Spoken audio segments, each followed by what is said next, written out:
Hello, आवाज येतोय का माझा?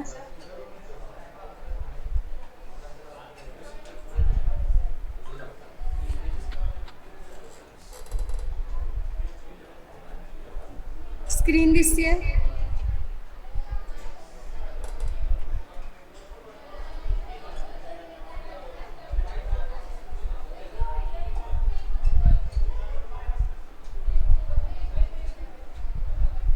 ओके, लेट स्टार्ट नाव. लास्ट टाइम आपण काय घेतलेलं जर असं रिकॉल करता? What was the last topic?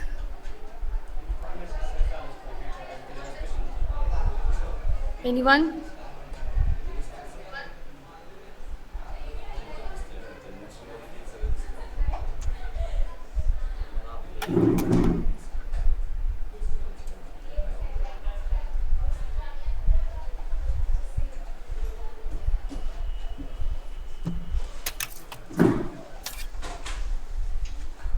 Yes, what was the last topic covered?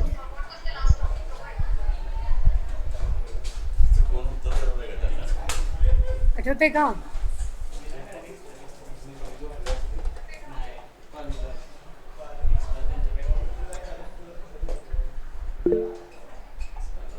Yes, CDM and WDM. एक सेकंद, मी जरासं हेडफोन्स घालते आणि मला प्लीज सांगा की आवाज विदाउट हेडफोन व्यवस्थित येतो की विथ हेडफोन. ऐकू येते का आता?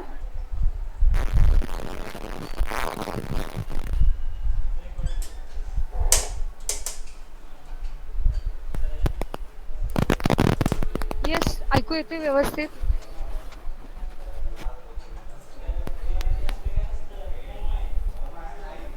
आता बेटर आहे की मगाशी बेटर होता?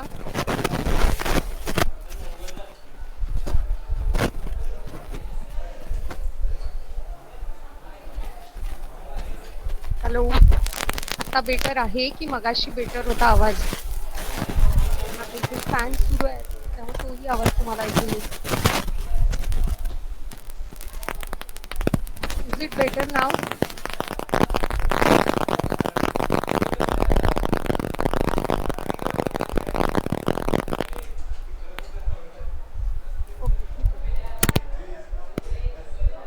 आता बघा, आता येतोय क्लिअर?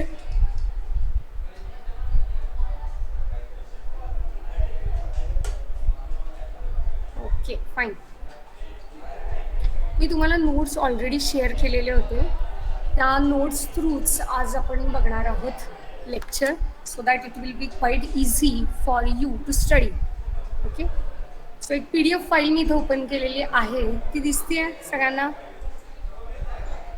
सो यापुढे आता मी कुणाचीही रिक्वेस्ट एक्सेप्ट करत नाहीये, ठीक आहे का? तर मला सारखी विंडो शिफ्ट करावी लागते. ऑटो ॲडमिट जे आहे ते आता वर्क होत नाहीये माझं सुद्धा. येस, विंडो दिसतीये?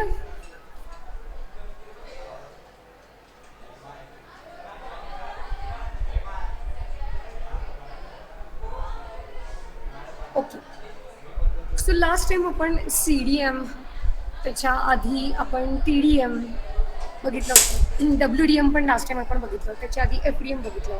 सो मल्टिप्लेक्सिंगचे टाइप्स आत्तापर्यंत आपण बघितले. So as I told you before that multiplexing is not done just at once. Okay, it has to be repeated after certain levels, and that levels are called as hierarchy. Hierarchy शब्दाचा अर्थ माहिती आहे? Yes, hierarchy. Yes, anyone knows the meaning of hierarchy?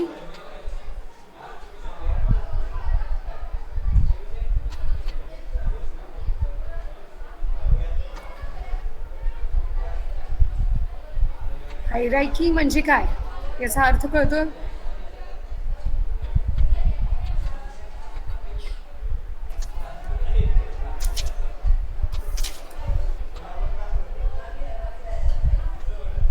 Hierarchy means levels किंवा मराठीत आपण त्याला वेगवेगळे स्तर असं म्हणतो. ठीक आहे. So there are two types of hierarchy used. One is AT and T किंवा काही ठिकाणी T carrier असं तुम्ही नाव वाचाल, which is a North American standard used for hierarchy of various multiplexing techniques. Okay, AT and T. This is one type which is used in North American standard. Okay, and there is one more E carrier जी European standard आहे. Okay, so there are two types of hierarchy used for multiplexing. One is AT and T, which is called as a North American standard, and another is E carrier, जी European स्टँडर्डशी related आहे. Okay, आणि ह्या ज्या काही multiplexing techniques आहेत, hierarchy आहेत, त्या आपण FDM आणि TDM दोन्हीसाठी वापरू शकतो. तर त्यातली FDMची हायरार्की AT and T ही इथं दाखवलेली आहे. ओके, थोडक्यात मल्टिप्लेक्सिंग हायरार्की म्हणजे काय, तर वेगवेगळ्या मल्टिप्लेक्सिंगच्या levels. Many signals are transmitted over a common communication channel that is called as multiplexing. पण हे जे मल्टिप्लेक्सिंग आहे ते काही लेवल्समध्ये केलं जातं. म्हणजे जे ऑलरेडी मल्टिप्लेक्स सिग्नल आहेत ते परत परत मल्टिप्लेक्स करून मग डेस्टिनेशनला पाठवले जातात. तर त्याला वेगवेगळ्या लेवल्स आहेत, त्याला मल्टिप्लेक्सिंग हायरार्की असं म्हटलं जातं. So already multiplex signals are combined and then again those are multiplex. So वेगवेगळ्या लेवल्सला मल्टिप्लेक्सिंग हे आपल्याला वाढवावं लागतं. ओके, तर त्याला म्हटलं जातं मल्टिप्लेक्सिंग हायरार्की. दोन टाईप्सच्या हायरार्की आहेत, AT and T. ही एक आहे ज्याला नॉर्थ अमेरिकन स्टँडर्ड म्हटलं जातं, आणि दुसरी E कॅरियर ज्याला युरोपियन स्टँडर्ड असं म्हटलं जातं. तर आपण आता इथं मी जी डायग्राम दाखवलेली आहे ती FDMशी रिलेटेड AT and T आहे. यानंतर आपण TDMशी रिलेटेड हे दोन्ही स्टँडर्ड्स बघणार आहोत. ओके, इथंपर्यंत समजलंय? येस, इथंपर्यंत लक्षात आलंय?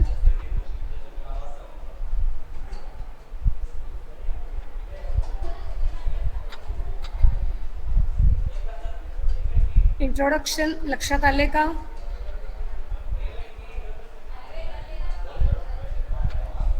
Please let me know in the chat box.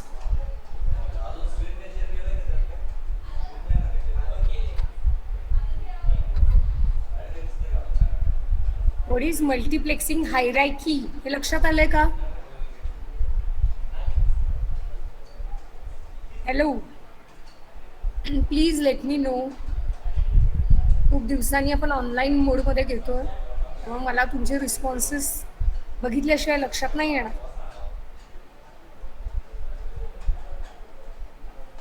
Is it understood? Okay,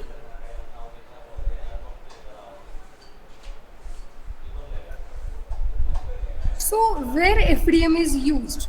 FDM is used mostly in telephone systems. Okay, in telephone system we transmit voice signals whose range is 300 hertz to 3000 hertz.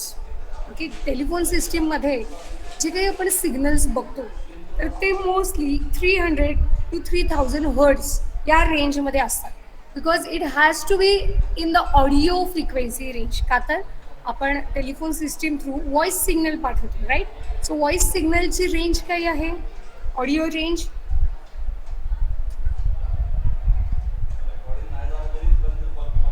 Yes, audio range काय असते? तुम्ही frequency spectrum study केलाय, right? So 20 hertz to 20 kilo hertz. Audio range काय असते?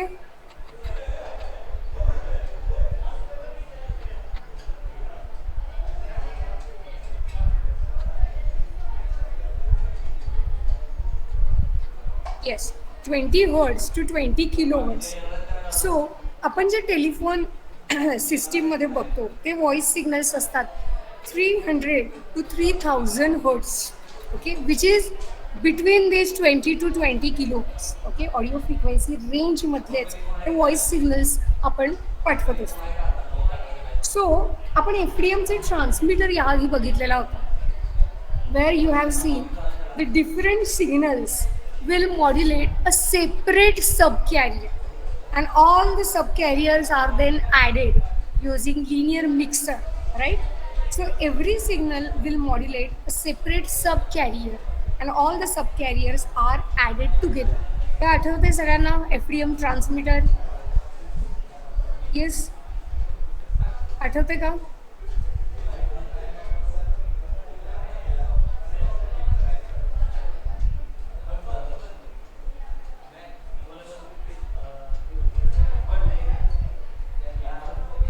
आठवतंय?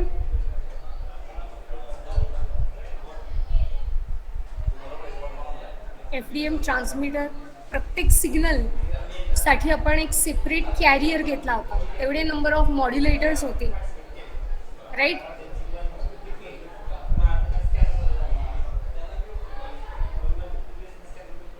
आठवतंय का? So each signal will modulate a separate carrier, and all the subcarriers are added together using linear mixer or an adder. आठवतंय? Yes.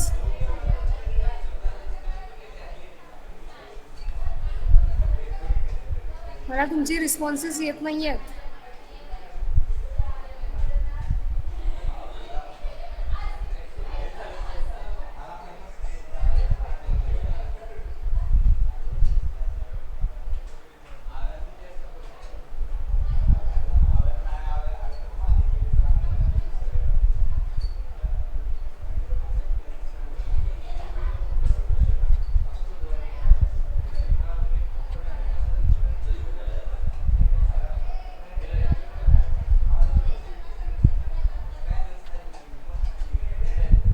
Hello,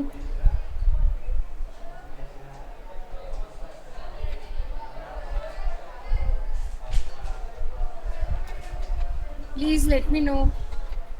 आठवते का? FDM transmitter याआधी आपण बघितलेला आहे. प्रत्येक सिग्नलसाठी आपण सेपरेट मॉड्युलेटर वापरलेला आहे. प्रत्येक मॉड्युलेटरला सेपरेट कॅरियर वापरलेला आहे. So every signal has to modulate a separate sub carrier, and all the subcarriers are added together using linear mixer. But in telephone channel, as we see, there are number of telephone channels. Okay, so multiplexing cannot be just done once. It has to be repeated at several levels, and all these multiplexing levels is called as multiplexing hierarchy. Okay, understood? So important application of FDM is telephone system. In telephone system, we transmit voice signals which will be under the range 300 to 3000 hertz. And in FDM, every signal will modulate a separate carrier, and all the subcarriers are added together. But as the number of channels in telephone system is a very large number, so multiplexing has to be done repeatedly. Okay, so आपल्याला वेगवेगळ्या लेवल्सला multiplexing केलं जातं, ज्याला आपण म्हणतो multiplexing hierarchy. तर इथं FDMची AT आणि T म्हणजे नॉर्थ अमेरिकन स्टँडर्डची हायरार्की दाखवलेली आहे. ओके, इथंपर्यंत आले का लक्षात? समजलं एवढा part?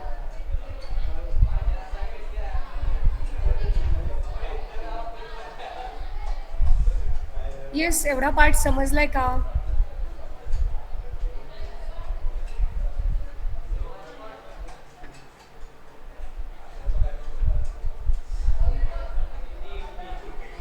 Hello, please let me know in the chat box.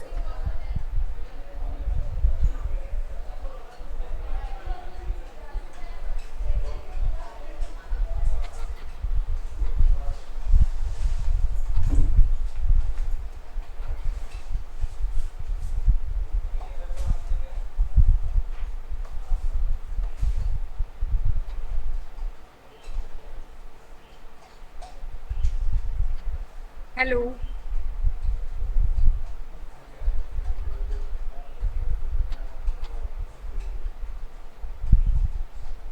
इथपर्यंतचा पाठ समजलाय का?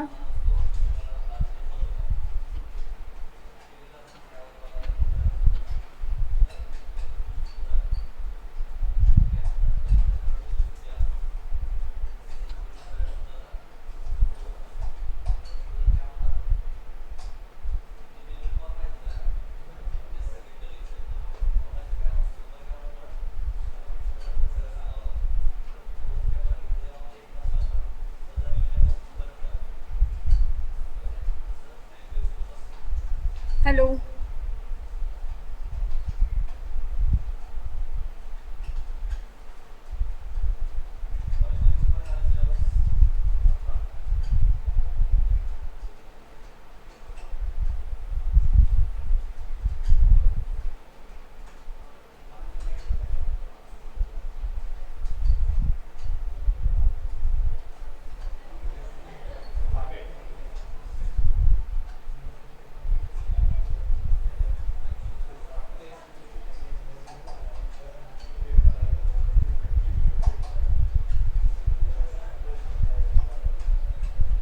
येस, इथपर्यंतचा पाठ समजलाय का? Please let me no.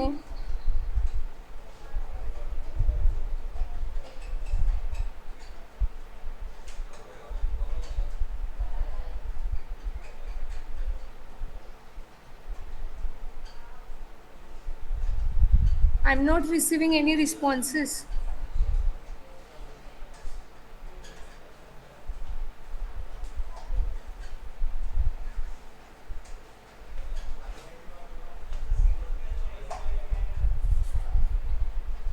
Should I continue?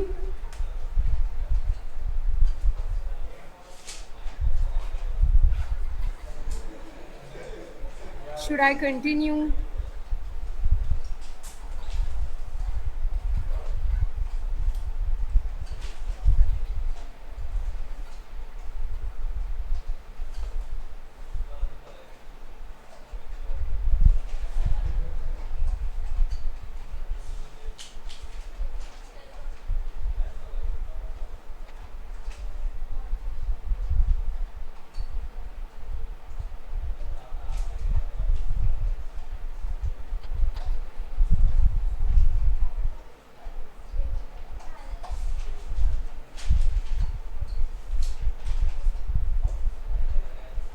मी परत एकदा रिपीट करते बघा. मल्टिप्लेक्सिंग हे आपल्याला एकदा न करता परत परत मल्टिप्लेक्सिंगच्या लेवल्स जिथं आपण वापरतो त्याला म्हटलं जातं मल्टिप्लेक्सिंग हायरायकी. हायरायकीचा अर्थच काय आहे तर लेवल्स, किंवा मराठीत आपण त्याला वेगवेगळे स्तर असं म्हणतो. ठीक आहे. तर दोन प्रकारच्या हायरायकी आहेत, AT and T, which is used as north American standard, आणि ई कॅरियर जी युरोपियन स्टँडर्ड म्हणून वापरली जाते. इथं आत्ता दाखवलेली आहे FDM साठी AT and T. त्या काही ठिकाणी त्याला टी कॅरियर असंही नावं तुम्ही काही बुक्समध्ये वाचा. सो AT and T किंवा T carrier, this is nothing but north American standard for multiplexing hierarchy. Okay. या डायग्राममध्ये आता FDMच्या हायरायकी दाखवलेल्या आहेत. FDMचं बेसिक ॲप्लिकेशन जे आपण टेलिफोन सिस्टीममध्ये बघतो, जिथं व्हॉइस सिग्नल पाठवले जातात ऑडिओ रेंजमध्ये. Okay.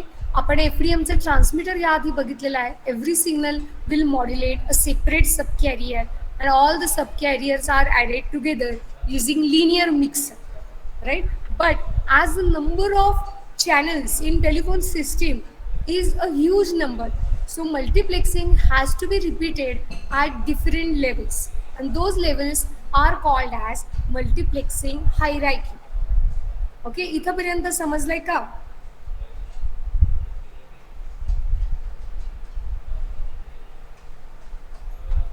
Okay, as you can see, how many levels are there? सांगू शकता? इथं समोर आता डायग्राम दिसते. FDM FDM FDM असं दिसतंय तुम्हाला. किती लेवल्स दाखवलेले आहेत सांगू शकताय?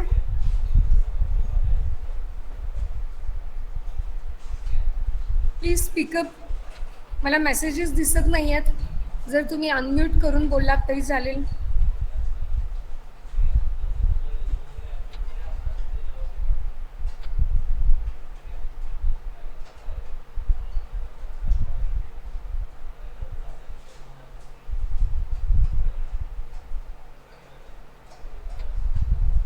किती लेवल्स आहेत सांगू शकता या डायग्राम मध्ये? How many levels are there?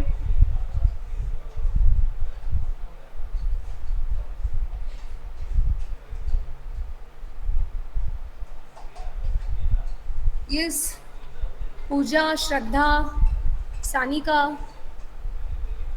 please speak up or type message in the chat box.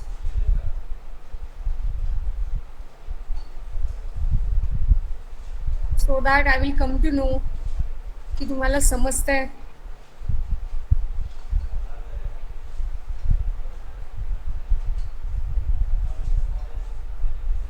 किती लेवल दिसत आहेत बघा डायग्राम मध्ये?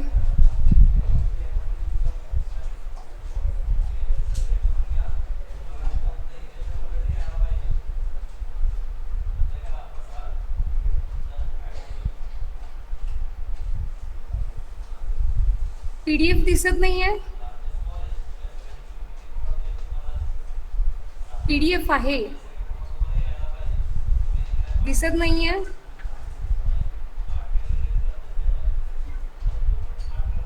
कंटिन्युअस अजूनही मुलं जॉईन करतायत. येस, पीडीएफ दिसतेय का? नाही दिसत आहे?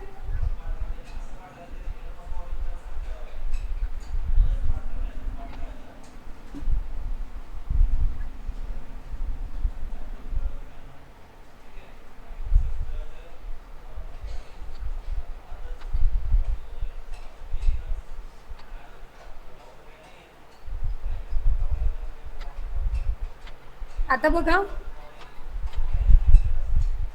दिसते? Okay, please tell me how many levels are there. आतापर्यंतचा पाठ समजलाय का?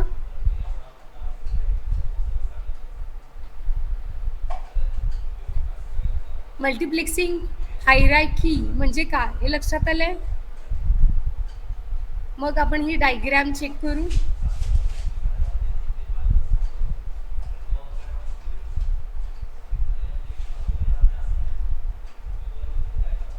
किती लेवल्स आहेत बघा हायरार्कीच्या, सांगू शकता या डायग्राम मध्ये? किती वेळा मल्टिप्लेक्सिंग केले तेवढे number of levels.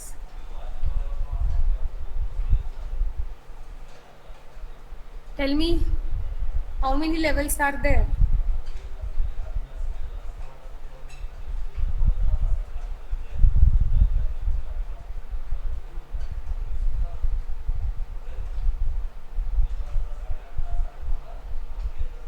Yes, fast respond करा, बराच वेळ जातोय.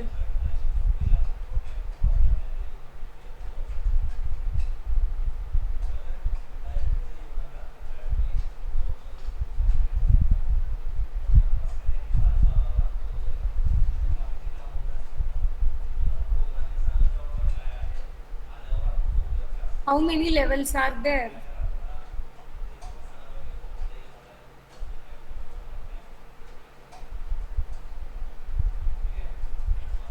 किती वेळा मल्टिप्लेक्सिंग केलेलं आहे?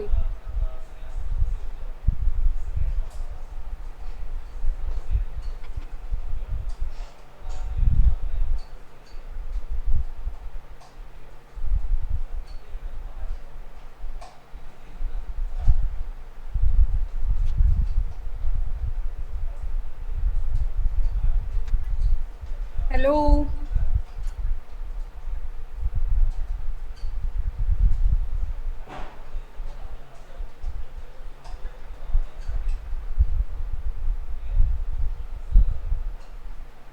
ठीक आहे, मी कंटिन्यू करते. मला कोणाचे मेसेजेस येत नाही आहेत. इन केस माझा आवाज नाही आला तर मेसेज टाका मला व्हॉट्सअपवर, किंवा तुम्ही अनम्यूट करून बोला, कारण मला कुणाचेच रिस्पॉन्सेस दिसतच नाही आहेत. Okay, I will continue now. There are 4 levels as you can see. First level बघा, प्रत्येक सिग्नल 4 किलो हर्ट्सचा दाखवलेला आहे. So 12 voice channels each having 4 kilohertz frequency. हा बेसिक सिग्नल झाला. प्रत्येक सिग्नल 4 किलोहर्ट्सचा. असे 12 voice channels are multiplexed. Okay, so this is the first group, ज्याला बेसिक ग्रुप असं म्हणलेलं आहे. And all these 12 channels each having 4 kilohertz frequency is multiplexed at this first level, which is called as basic group.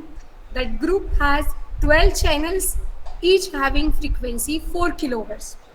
Then जे काही basic groups generate झाले असतील तर तसे 5 basic group, 5 basic groups are combined together in the second level, which is called as super group. Okay, for super group 5 basic groups are combined together. Okay, जर पहिल्या स्टेजला 12 असतील आणि दुसऱ्या स्टेजला 12 असे 5 ग्रुप असतील तर याचा अर्थ सुपर लेवलला किती झाले, 60 झाले. 12 into 5, बरोबर. So 60 voice channels are there in the super group, which consists of 5 basic groups. And what is basic group? Each group is of 12 channel, okay, and each having frequency 4 kilohertz, right? Then there is a third level which is called as master level, where 10 super groups are combined together. Okay, तर 10 super groups जर combined झाले असतील तर किती total voice channels येतील, 600. Okay, and then there is a last group, jumbo group, where 6 master groups are combined together. 6 master groups are multiplexed together. So तिथे येतील 3600 voice channels. आता हे आकडे कसे आले बघा. पहिली जी लेवल आहे ज्याला बेसिक म्हटलं, जिथे 12 चॅनल्स आहेत, प्रत्येकाची फ्रिक्वेन्सी आहे 4. ओके, तर आता ह्या ज्या फ्रिक्वेन्सीज आहेत त्या आपण आपल्याला मल्टिप्लाय करून प्रत्येक स्टेजला किती बिटरेट असेल तोही काढता येतो. ओके, कधी कधी तो bitrate exactly matching to the all groups असेल किंवा काही ठिकाणी तो अप्रॉक्सिमेट करून पुढची लेवल घेतली असेल. जसं की आता पहिलं बघा, 12 चॅनल्स आहेत, प्रत्येकाची फ्रिक्वेन्सी आहे 4. म्हणजे बेसिक ग्रुप नंतर जे काही आपल्याला दिसते ते 48 किलोहर्ट्ज. 12 into 4 ही टोटल बिटरेट झाली आणि टोटल चॅनल्स आले 12. हा झाला बेसिक ग्रुप. असे 5 बेसिक ग्रुप्स ज्यावेळी कंबाईन होतील त्यावेळी त्याला सुपर ग्रुप म्हटलं जातं. ओके, टोटल 12 चॅनल बेसिक ग्रुपला, असे 5 बेसिक ग्रुप म्हणजे झाले 60 चॅनल्स सुपर ग्रुपमध्ये. ओके, सो 60 इंटू प्रत्येकाची 48 किलोहर्ट्ज, याच्याने तुम्हाला सुपर ग्रुपला बिटरेट मिळणार आहे 240 किलोहर्ट्ज, राईट. त्याच्यानंतर असे 10 सुपर ग्रुप्स ज्यावेळी कंबाईन होतील त्यावेळी मास्टर ग्रुप जनरेट होतो. ओके, तर आधीच्या लेवलला 60 ग्रुप्स आले, त्याच्यानंतर असे 10 सुपर ग्रुप्स म्हणजे टोटल किती झाले, 600 व्हॉइस चॅनल्स हे मास्टर लेवलला असते. ठीक आहे, आणि 600 आणि प्रत्येकाची फ्रिक्वेन्सी आपल्याला चेक करायची आहे. 240 into 10 जर आपण केलं तर ते 2.4 मेगाहर्ट्ज येतं. इथं आता तो अप्रॉक्सिमेट केलेला आहे 2.5 मेगाहर्ट्ज. ठीक आहे, त्याच्यानंतर असे 10 मास्टर ग्रुप ज्यावेळी एकत्र येतील त्यावेळी जम्बो एक ग्रुप तयार होईल. त्याच्यामध्ये असणार आहे 3600 व्हॉइस चॅनल्स. आता आधीच्या लेवलला होते 600 असणारे असे 6 मास्टर ग्रुप, म्हणजे टोटल किती झालं, 600 into 6 म्हणजे 3600. आणि तसंच आधीच्या लेवलला बिटरेट होता 2.52 into 6 केलं तर अप्रॉक्सिमेट लास्ट लेवलला बिटरेट येणार आहे 16.984 मेगाहर्ट्ज. सो जर ह्या 4 लेवल्स थ्रू आपण मल्टिप्लेक्सिंग केलं तर टोटल 3600 चॅनल्स आणि लास्ट ग्रुपचा जो काही बिटरेट झाला तो 16.984 मेगाहर्ट्ज हा बिटरेट झाला. ओके, लक्षात आलं. वरती इथं त्याची समरी पण आहे बघा. First one, level 1 basic group, 12 voice channels multiplex together. Then super group up to 5 basic groups multiplex together, म्हणजे 12 into 5 आलं 60. त्यानंतर third level master group where 10 super groups are multiplex together. So 60 into 10 is equal to 600 voice channels. And last level jumbo group where 6 master groups are multiplexed together. So 600 into 6 is 3600 voice channels. Okay, तर ह्या मल्टिप्लेक्सिंगच्या हिरायकी आहेत ज्याला levels म्हणतो. So एकदा multiplex करायचं नाही आहे तर मल्टिप्लेक्स केलेला सिग्नल नंबर ऑफ टाइम्स पुढं लेवल्स वाईज जाणार. आणि लास्ट जर जम्बो ग्रुप बघितला आपण तर तिथं बिट रेट येतो 16.984 मेगाहर्ट्ज आणि टोटल चॅनल्स अकोमोडेट झाले 3600. ओके, म्हणजे 3600 वेगवेगळे सिग्नल्स असं लक्षात ठेवलं तरी चालेल. इथंपर्यंतचा पार्ट समजलाय का?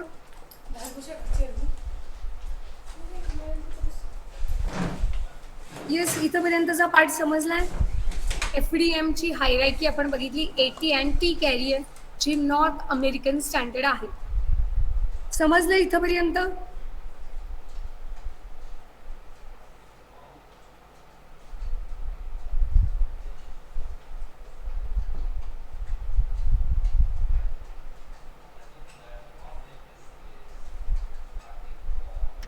Yes,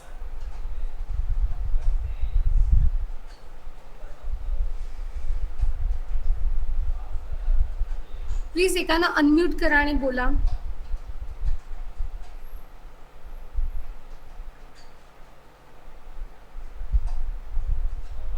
Shraddha, R you there?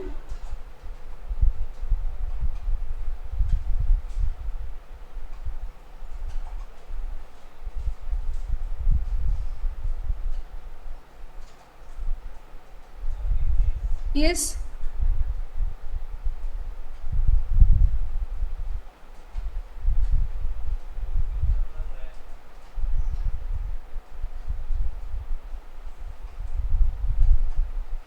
श्रद्धा आहे का? प्लीज अनम्यूट कर आणि सांग सगळ्यांच्या वतीनं माझा आवाज येतो का? इथंपर्यंतचा पार्ट कळलाय का?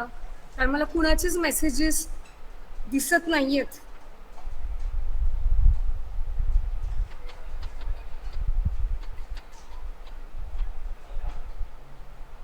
किंवा जे कोणी जॉईन झाले त्यांच्यापैकी कुणीही अनम्यूट करून सांगू शकता इथंपर्यंतचा पार्ट समजलाय का?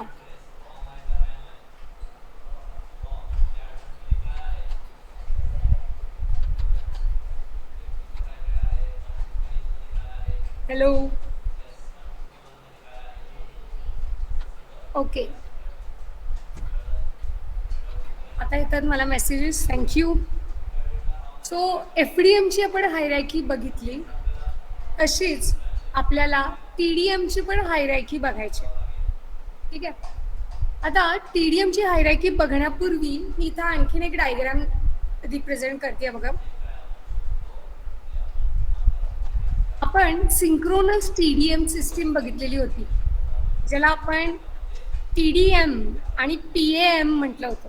तर तसाच इथं TDM आणि PCM ची मी इथं डायग्राम रिप्रेझेंट केली.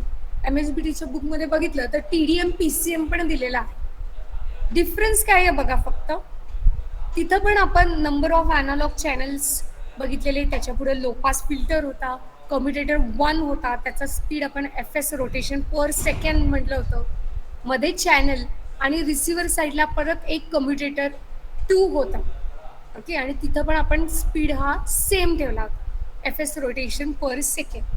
फक्त चेंज काय झालंय, इथं टेलिफोन सिस्टीमसाठी स्पेसिफिक रेट दिलेले सॅम्पलिंगचा.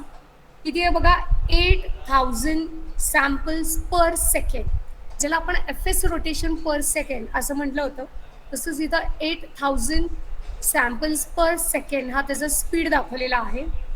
आणि प्रत्येक 6000 फीटवर रिपीटर्स बसवलेले so that the signal will not get attenuated. रिपीटरचं ऑलरेडी आपण ॲप्लिकेशन याआधी पण पहिल्या चॅप्टरमध्ये बघितलेलं आहे. आणि PCM ट्रान्समीटर आणि PCM रिसिव्हर, का तर हा सिंक्रोनस TDM PCM आहे, एवढाच फरक आहे. सो 8000 पर सेकंड एवढे सॅम्पल्स हा त्याचा सॅम्पलिंग रेट आहे आणि टोटल 24 सिग्नल्स टी डी एमसाठी दाखवलेले आहेत. Okay, P C M use करून टेलिफोन सिस्टीममध्ये टी डी एम टेक्निक ज्यावेळी आपण वापरतो त्यावेळी 24 व्हॉइस सिग्नल्स आहेत. ओके, आणि हा जो प्रत्येक सिग्नल आहे तो 8 बिट असणार. आता मी डिजिटल म्हणते का तर टी डी एम सिस्टीम ही मोस्टली डिजिटलसाठी पण आपण वापरतो आणि इथं आपण पी सी एम वापरलेला आहे, pulse code modulation. So P C एमला आपण ॲनालॉग टू डिजिटल कन्व्हर्जन करतो. Okay, so sampling rate 8000 per second sample झाला आणि प्रत्येक जो सिग्नल आहे जे की 24 सिग्नल आहेत त्यातला एक सिग्नल कम्युटेटर काय करणार आहे, ट्रान्समिट करणार आहे. का तर टी डी एम टेक्निक ज्यावेळी आपण वापरतो टाइम डिव्हिजन मल्टिप्लेक्सिंग त्यावेळी 1 बाय 1 सिग्नल जो आहे तो चॅनलला पाठवला जातो ॲट अ टाइम नाही. सो एका वेळी एक सिग्नल जो आहे तो चॅनलला कम्युनिकेशन चॅनलला पाठवण्यात जाणार आहे आणि प्रत्येक सिग्नल जो आहे तो 8 बिट्स आहे आणि असे सॅम्पलिंग रेट इथं जो दिलेला आहे तो 8000 सॅम्पल्स पर सेकंड दिलेला आहे. सो आपण जर 8000 इंटू 8 बिट केलं तर त्याचा अर्थ होतो 64K बिट्स पर सेकंड. हा बेसिक सिग्नल असतो टी डी एममध्ये. ओके, डिजिटल टी डी एममध्ये जो बेसिक व्हॉइस सिग्नल आहे तो त्याचा जो बिट रेट आहे तो 64K बिट्स पर सेकंड आहे. तर 64K बिट्स पर सेकंड कसं आलं तर कम्युटेटरचा जो काही सॅम्पलिंग रेट इथं दिलेला आहे that is 8000 sample per second and every signal is of 8 bit. So 8 into 8000 हे जर आपण कॅल्क्युलेट केलं तर that is 64K bits per second. So this is the basic signal for PDM. Okay, so first digital signal is PCM voice signal which uses 64K bits per second because the commutator's speed is 8000 samples per second into 8 bits to represent each voice sample. आता हा जो 64K bits per second हा जो आपण signal बघितला दिस is called as DSO म्हणजे digital signal at level 0. त्याला काही ठिकाणी T1 सिग्नल असंही नाव आहे. ओके, टी हायरार्की ही आता आपण बघतोय TDM साठी. सो DSO सिग्नल जो आहे basic signal this is the basic building block of all digital communication system where 8000 samples per second are taken and every sample is having 8 bits to represent. आता आपण PCM ज्यावेळी म्हणतो त्यावेळी आपण sampling क्वांटायझिंग आणि coding करून फायनली कोड जो generate करतो तो 8 बिटचा कोड आहे प्रत्येक सिग्नलसाठी. ओके, पण एका वेळा एक सिग्नल चॅनलला पाठवला जाणार आहे का तर हा आहे TDM time division multiplexing. So the sampling rate into number of bits to represent will give the first voice signal which is the basic signal ज्याला आपण DSO म्हणलाय तो आहे 64K बिट्स पर सेकंड. लक्षात आले 64K बिट्स पर सेकंड कसं आलं, sampling rate कम्युटेटरचा 8000 samples per second into 8 bits to represent each voice signal. So याला म्हटलं जातं DSO digital signal at level 0. काही ठिकाणी T1 सिग्नल अशी त्याला नाव आहे.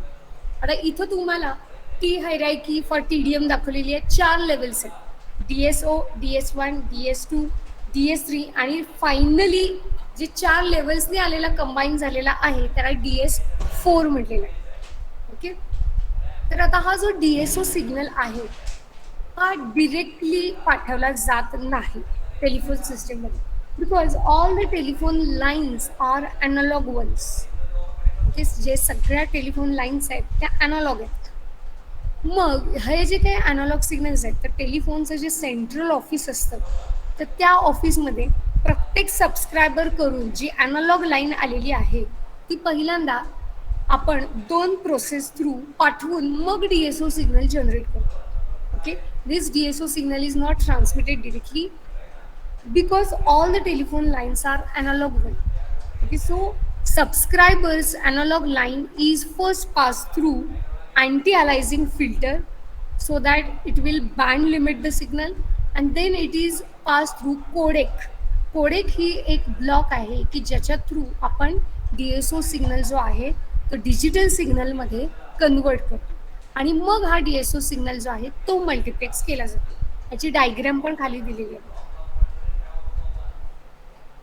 Okay, all the telephone lines are analog one. So DSO directly न पाठवता सबस्क्रायबर्स जे आहेत म्हणजे ज्यांच्याकडे टेलिफोनच्या लाईन्स आहेत तर त्या सगळ्या टेलिफोन लाईन्सचा जो काही डेटा आहे तो सेंट्रल टेलिफोन सिस्टीममध्ये अँटी अलायझिंग फिल्टरमधनं पाठवला जातो. त्याचं बँड लिमिटेशन केलं जातं आणि मग कोडेकमधनं पाठवला जातो जो आपल्याला डिजिटल सिग्नल देईल, DSO. तर हा बेसिक सिग्नल अशा प्रकारे जनरेट होतो. टेलिफोन ऑफिसेस जे असतात सगळीकडे, जसं आता आपण BSNL वापरतो सगळेजण घरी, तर त्या सगळ्या ज्या आपल्याकडे ज्या लाईन्स येतात त्या सगळ्या अॅनालॉग असतात. सो आपल्या टेलिफोन सिस्टीममधून जे सेंट्रल टेलिफोनचं ऑफिस असेल तर तिथं त्या लाईन्स जातात आणि तिथं मग अँटी अलायझिंग फिल्टर आणि कोडेक हे करून DSO सिग्नल जनरेट केला जातो आणि मग DSO सिग्नल जो आहे तो बेसिक झाला आणि असे वेगवेगळ्या लेवल्समध्ये DS1, DS2, DS3, DS4 करून 4 लेवल्समध्ये मल्टिप्लेक्सिंगच्या हायरार्की आपण अचीव करू शकतो. ओके, तर आता बघा DSO मध्ये 24 चॅनल्स आपण TDMला वापरलेले आहेत. मग अशी आपण FDMला 12 बघितली, तसे इथं 24 व्हॉइस चॅनल्स आहेत. तिथं आपण 4 किलोहर्ट्जचा प्रत्येक सिग्नल बघितला बेसिकला. आता इथं आहे तो 64K bits per second. Okay, त्यामुळं DSOचे असे 24 DSO सिग्नल्स प्रत्येकाचा rate 64 kilo bits per second हे मल्टिप्लेक्स करून एक DS1 सिग्नल जनरेट केला जातो. सो सेकंड लेवलला बघा DS1 सिग्नल दाखवलेले आहेत आणि असे 4 DS1 सिग्नल्स हे मल्टिप्लेक्स करून DS2 जनरेट होतो आणि असे 7 DS2 सिग्नल मल्टिप्लेक्स करून DS3 सिग्नल जनरेट होतो आणि असे 6 DS3 सिग्नल मल्टिप्लेक्स करून फायनली DS4 सिग्नल मिळतो. तर अशी ही 4 लेवल्समध्ये हायरार्की आहे TDMची. पहिल्या स्टार्टिंगला 24 voice signals each having 64K bits per second rate. Okay, तर अशा प्रकारे 24 आणि 64 याचं जर मल्टिप्लिकेशन केलं तर आपल्याला मिळेल 1.544 मेगा बिट्स पर सेकंड. हा DS1 सिग्नल झाला एक. ओके, आणि असे 4 DS1 सिग्नल हे लेवल 2ला मल्टिप्लेक्स होऊन DS2 मिळतो. ठीक आहे, आणि असे 7 DS2 सिग्नल्स मल्टिप्लेक्स करून DS3 मिळतो आणि असे 6 DS3 सिग्नल मल्टिप्लेक्स करून DS4 मिळतो. ओके, तर प्रत्येक ठिकाणी मल्टिप्लिकेशन करून त्याचे बिट रेट आणि टोटल त्यानं किती सिग्नल्स अकोमोडेट केले ते लिहिलेलं आहे. तर पहिल्यांदा 24 होते, त्याच्यानंतर 24 × 4 बरोबर, तर ते दुसऱ्या लेवलला झाले 96. त्याच्यानंतर असे 96 × 7. ओके, आणि त्याच्यानंतर ते × 6 असं करून 4th लेवल अचीव झालेली आहे. त्यामुळे 4th लेवलमध्ये 6 DS3 सिग्नल असतील, 42 DS2 सिग्नल्स असतील. ठीक आहे, आणि बिट रेट जो आहे तो कंबाईन झालेला आहे. 64 चे 24 याच्यातून आलं 1.544. 1.544 हे जर सेकंड लेवलला असेल तर ते × 4 हा पुढं बिट रेट दिलेला आहे 6.312. 6.312 × 7 हा पुढच्या लेवलला येईल 44.376 आणि 44.376 × 6 हा लास्ट लेवलला येईल 274.176 mega bits per second. Okay, so this is TDM T carrier hierarchy.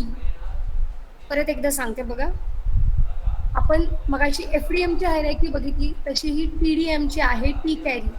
FDMला आपण 12 व्हॉइस चॅनल्स बघितले, प्रत्येकाची फ्रिक्वेन्सी होती 4 किलोहर्ट्ज. इथं आता मी जर तुम्हाला PCM TDM सिस्टीम दाखवली जी टेलिफोन सिस्टीमसाठी वापरली जाते, तर तिथं कम्युटेटरचा जो काही स्पीड आहे तो 8000 ओके सॅम्पल्स पर सेकंड आणि प्रत्येक सिग्नल 8 बिटचा असे 64K बिट्स पर सेकंड हा एका सिग्नलचा रेट झाला. तर असे 24 voice channels. Okay, so 64K bits per second हा DSO सिग्नल म्हटलं जातं, बेसिक सिग्नल. जसं मग अशी बेसिक ग्रुप होता तसा हा बेसिक सिग्नल जो प्रत्येक कम्युनिकेशन सिस्टीम मधला बेसिक बिल्डिंग ब्लॉक आहे. मात्र हा जो DSO सिग्नल आहे तो टेलिफोन लाईन्समध्ये डिरेक्टली न पाठवता आपले जे काही सबस्क्रायबरच्या लाईन्स असतात, ज्यांच्या घरी टेलिफोन आहे, समजा BSNLचा, तर ते सगळे त्याचे झाले सबस्क्रायबर्स. तर सगळ्या टेलिफोनच्या लाईन ह्या अनालॉग असतात. त्यामुळे सेंट्रल ऑफिसला ह्या अनालॉग लाईनमधनं जो काही आलेला सिग्नल आहे तो अँटी अलायझिंग फिल्टरमधनं पाठवला जातो for band limitation. Then it is passing through codec to generate digital signal at logic 0. So त्याला म्हटलं जाते DSO म्हणा किंवा DS0 म्हणा, digital signal at 0 level. Okay, तर ही पहिली लेवल जी आहे ज्याच्यामध्ये 24 DSO हे कंबाईन केले जातात DS1 जनरेट करण्यासाठी.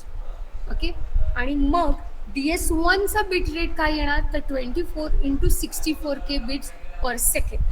असे टोटल 4 DS1 ज्यावेळी मल्टिप्लेक्स होतील त्यावेळी DS2 मिळेल, आणि असे ज्यावेळी 7 DS2 मल्टिप्लेक्स होतील त्यावेळी DS3 मिळेल, आणि असे 6 DS3 ज्यावेळी मल्टिप्लेक्स होतील त्यावेळी DS4 मिळेल. ओके, सो अकॉर्डिंगली प्रत्येक ठिकाणी बिट रेट पण दाखवलेला आहे. सो पहिल्या ठिकाणी 64 × 24 1.544 मेगा बिट्स पर सेकंड.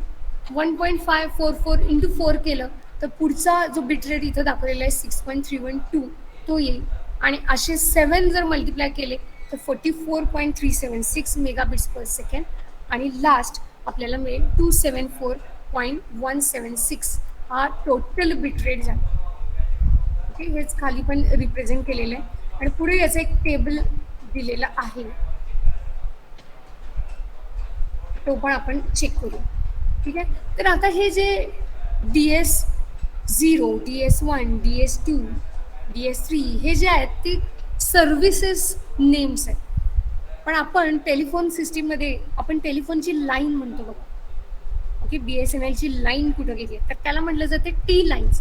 तर हे जे सर्व्हिसेस आहे या सर्व्हिसेसच्या ज्या काही कपॅसिटी आहेत त्याला मॅचिंग T लाईन्स यूज केल्या जातात. जसं की T1 ही DS1 साठी, T2 ही सेकंड लेवलसाठी, T3 ही थर्ड लेवलसाठी, आणि T4 ही फोर्थ लेवलसाठी.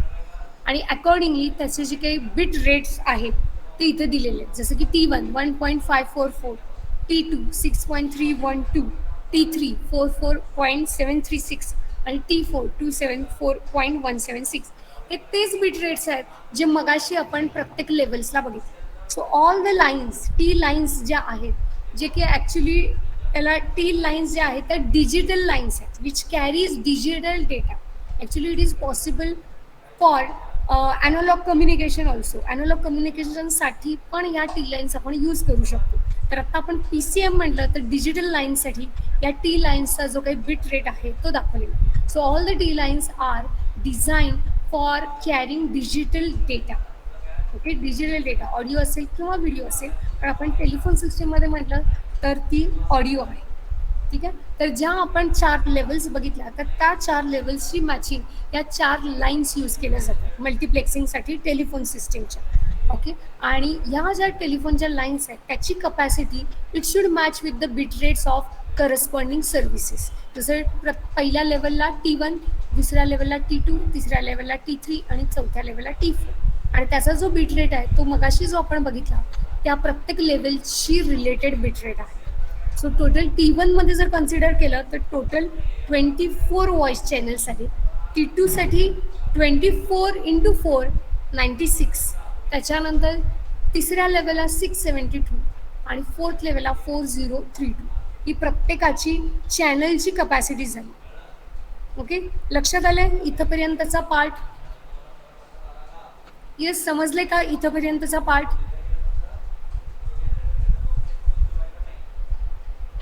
टी कॅरियर TDM साठीचा आता आपण बघितला.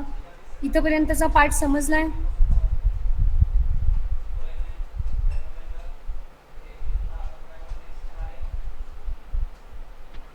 येस, समजलंय का?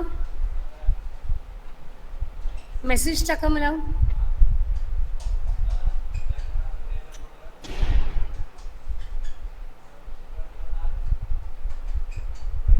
Okay, should I continue next? मी पुढे कंटिन्यू करू का? Please type continue. Should I continue? If yes, please type continue.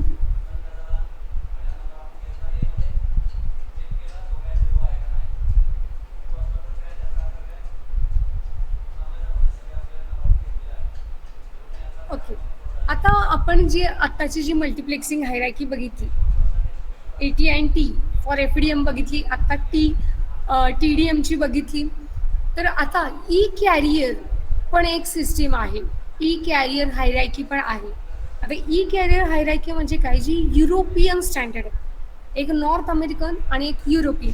आता ही युरोपियन स्टँडर्ड जी आहे ई कॅरियर, त्याची कन्सेप्ट आणि आता जी आपण बघितली टी कॅरियर कन्सेप्ट, त्या दोन्हीच्या कन्सेप्ट सेम आहेत.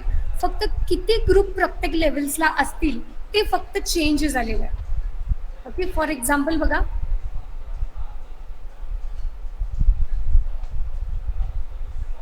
एक टेबल दिलेला आहे. आपण मगाशी AT and T साठी 24 पहिल्या लेवलला, मग 4 TDMच्या बाबतीत बघा 24, 4, 7 आणि 6 बघितलं आणि त्याच्याशी रिलेटेड त्यामुळे बिट रेट आले 1.544, 6.3, 44.7 आणि 274.17.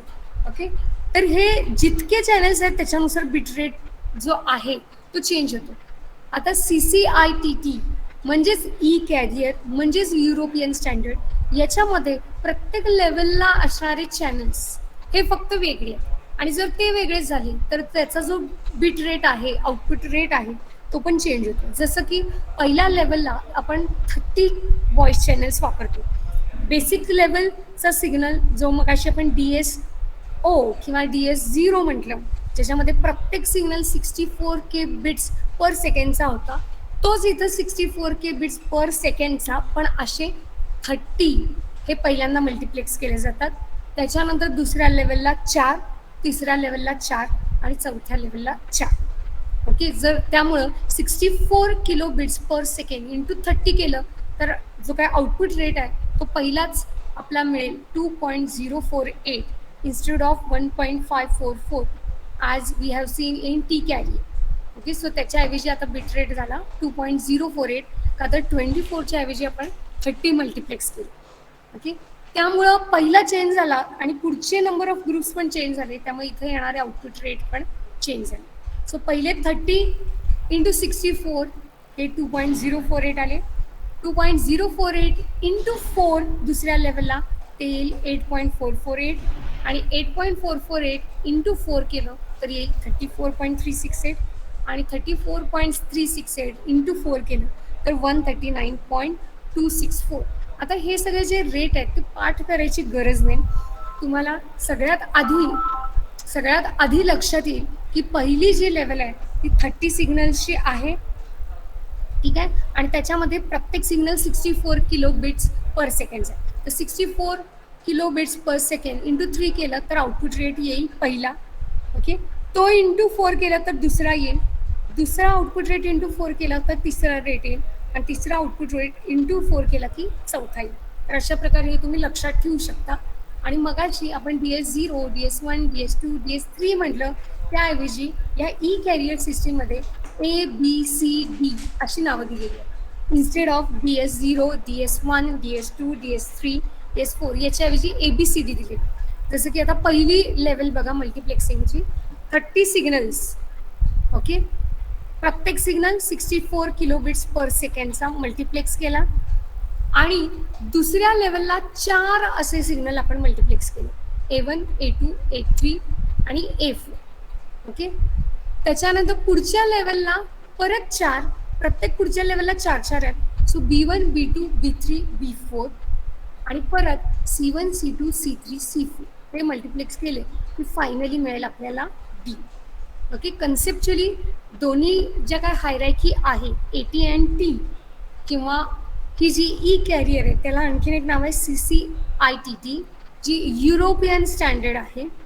त्या दोन्ही कन्सेप्च्युअली सेम आहेत, फक्त नंबर ऑफ चॅनलची कपॅसिटी प्रत्येक लेवलला ही चेंज झाली आणि ती चेंज झाली त्यामुळे बिट रेट हा प्रत्येक ठिकाणी परत चेंज झाला. ठीक आहे, लक्षात आलंय? परत एकदा बघा, पहिली लेवल 30 चॅनल्स, दुसरी लेवल 4 चॅनल्स, तिसरी लेवल 4 चॅनल्स आणि चौथी लेवल परत 4 चॅनल.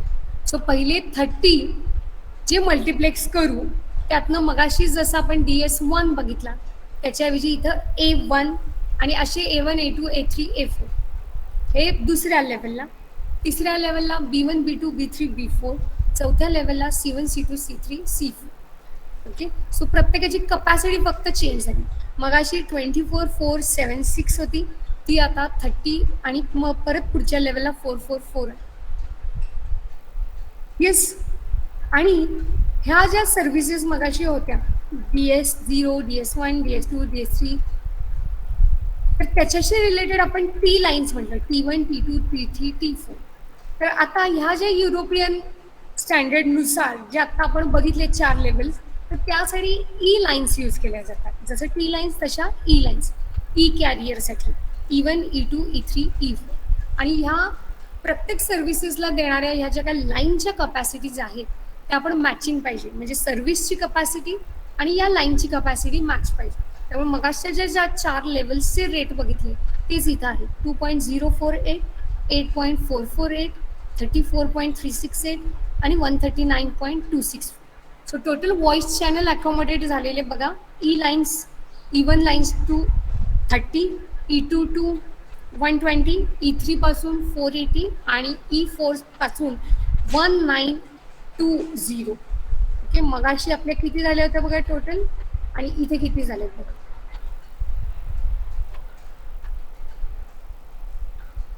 ठीक आहे. तर हा या दोन्हीतला फरक आहे.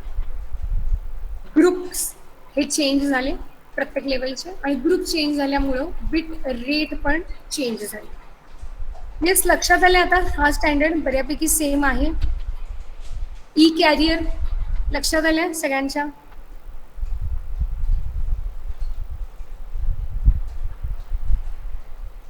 Yes. Understood. E carrier system conceptually same आहे.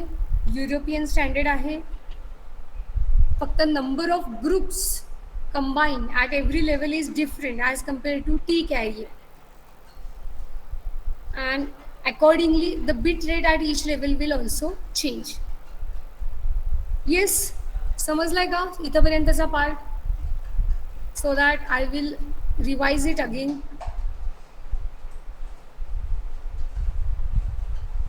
Hello, please let me know.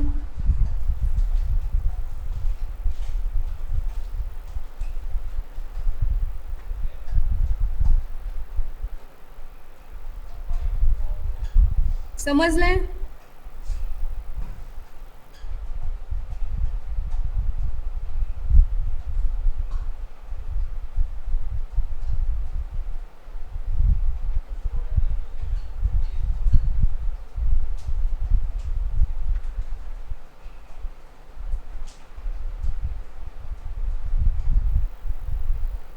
Okay. मी परत एकदा रिवाइज करते इथपर्यंतचा पार्ट. काही लोक वेळाने जॉईन झालेत.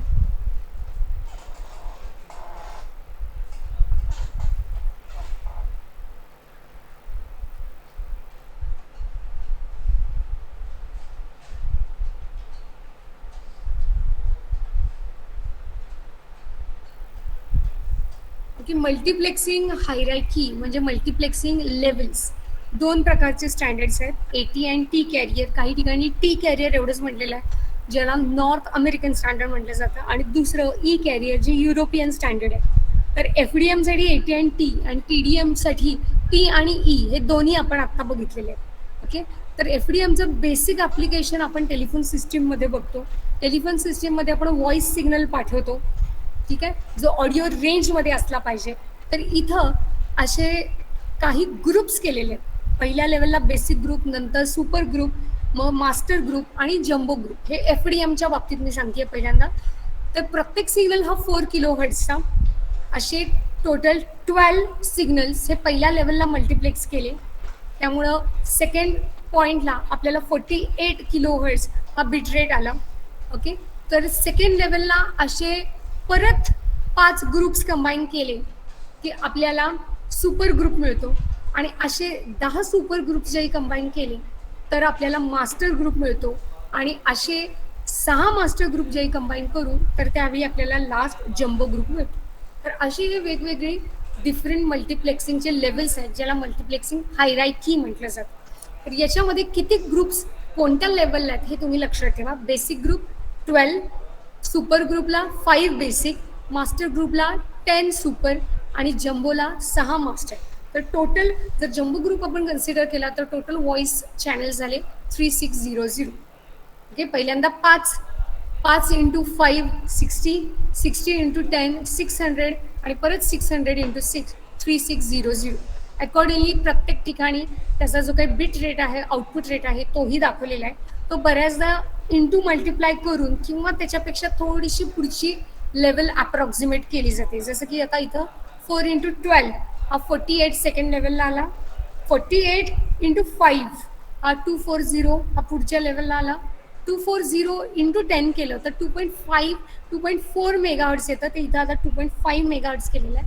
आणि 2.5 इंटू परत 6 हे जर केलं तर अप्रॉक्सिमेटली 16 मेगाहर्ट्जच्या आसपास ही पुढची लेवल येईल. ठीक आहे. त्याच्यानंतर मी तुम्हाला PCM TDM ही कन्सेप्ट सांगितली. आपण PM TDM बघितले तसंच PCM TDM आहे. फक्त PCM ट्रान्समीटर PCM रिसिव्हर केलं. PCM म्हटलं तर पूर्ण सिग्नल हा डिजिटलमध्ये कन्वर्ट केला जातो. आता अॅनालॉगचं डिजिटलमध्ये कन्व्हर्जन, सॅम्पलिंग, क्वांटायझिंग, कोडिंग हे PCM ट्रान्समीटर तुम्ही पण मध्ये बघितलेलं आहे. आणि जे काही चॅनल वापरलेलं आहे कोॲक्सिबल केबल दाखवलेला आहे आणि काही रिपीटर्स वापरलेले आहेत. तर टेलिफोन लाईनमध्ये 6000 फीटवर एक एक रिपीटर ॲड केले जातात. का तर सिग्नलची जी काही स्ट्रेंथ आहे ती अटेन्युएट झाली असेल तर त्याला परत आपल्याला स्ट्रॉंग करण्यासाठी रिपीटर्स बसवले जातात. सो क्लीन सिग्नल परत पुढच्या लेवलला मिळण्यासाठी. ठीक आहे. तर इथं जो काही कम्युटेटर स्विच दाखवलेले आहेत 1, 2 तर तिथं आपण आधी जी डायग्राम मी क्लासमध्ये एक्सप्लेन केलेली तिथं FS रोटेशन पर सेकंड म्हटलं होतं. तर इथं स्पेसिफिक टेलिफोन लाईनचं एक्झाम्पल देऊन तो जो सॅम्पलिंग रेट आहे तो दाखवलेला आहे 8000 सॅम्पल्स पर सेकंड. आणि TDM सिस्टीम असल्यामुळं 1 by 1 सिग्नल हा चॅनलला पाठवला जातो आणि प्रत्येक सिग्नल हा 8 बिटमध्ये कन्वर्ट करायचा. त्यामुळे बिट रेट झाला 8000 सॅम्पल्स पर सेकंड इंटू 8 म्हणजे 64K बिट्स पर सेकंड. हा बेसिक सिग्नल आहे ज्याला DS0 सिग्नल म्हटलं जातं, म्हणजे डिजिटल सिग्नल ॲट 0 लेवल. आता डिजिटल सिग्नल ॲट 0 लेवल हा डिरेक्टली आपल्याला नाही मिळत. आता ज्या काही सगळ्या टेलिफोन लाईन्स आहेत त्या अनालॉग आहेत. So all the subscriber lines which are analog, the data is transmitted from that analog line to the central office, and in central office it is then going to pass through first anti-aliasing filter where the band limitation is done, then it is given to the codec हा block इथं दाखवलेला आहे, so that it is converted into digital signal at 0 level. Okay, so this is the basic building block of all the communication system. So DS0 ज्याच्यामध्ये प्रत्येक signal हा 64K bits पर सेकंडचा आहे. तर पहिल्या मल्टिप्लेक्सिंग लेवलमध्ये किती कनेक्ट केलेले आहेत बघा. Total 24 DS0 signal. ओके, प्रत्येक सिग्नल 64K बिट्स पर सेकंडचा. असे 24 मल्टिप्लेक्स केली की DS1.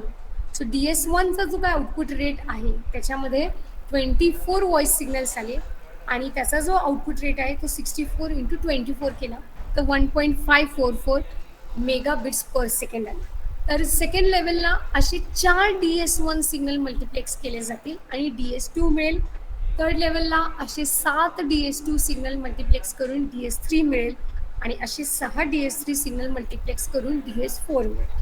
ओके, प्रत्येक ठिकाणी जो बिट रेट आहे तो मल्टिप्लाय होत जाईल. ओके, लक्षात आलं.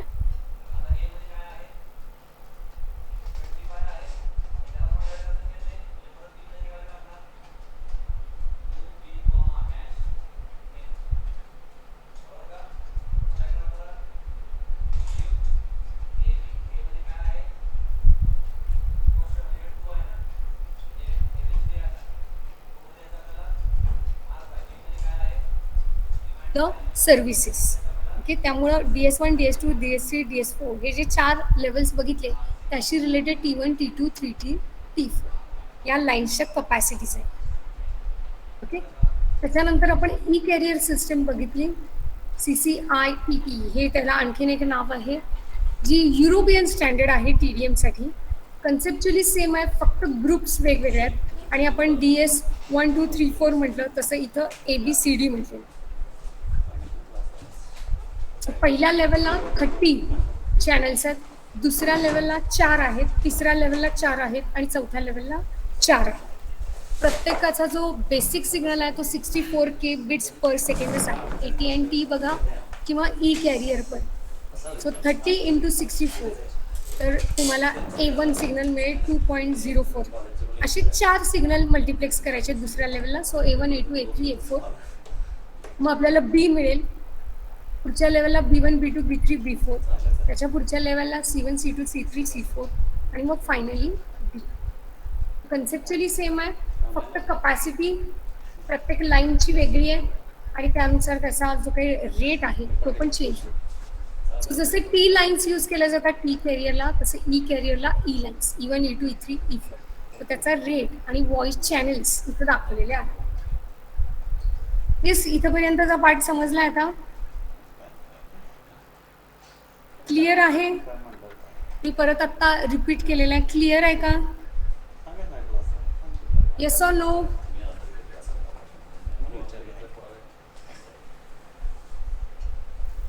येस, बाकीच्यांनी पण रिप्लाय करा. मला समजत नाहीये, मी कंटिन्युअस बोलतेय.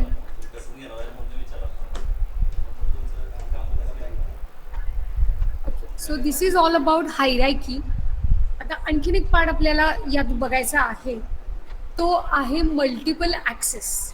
या चॅप्टरचा उर्वरित भाग जो आहे तो मल्टिपल ॲक्सेस आहे. मल्टिप्लेक्सिंग आणि मल्टिपल ॲक्सेस यात एक थोडासा फरक आहे.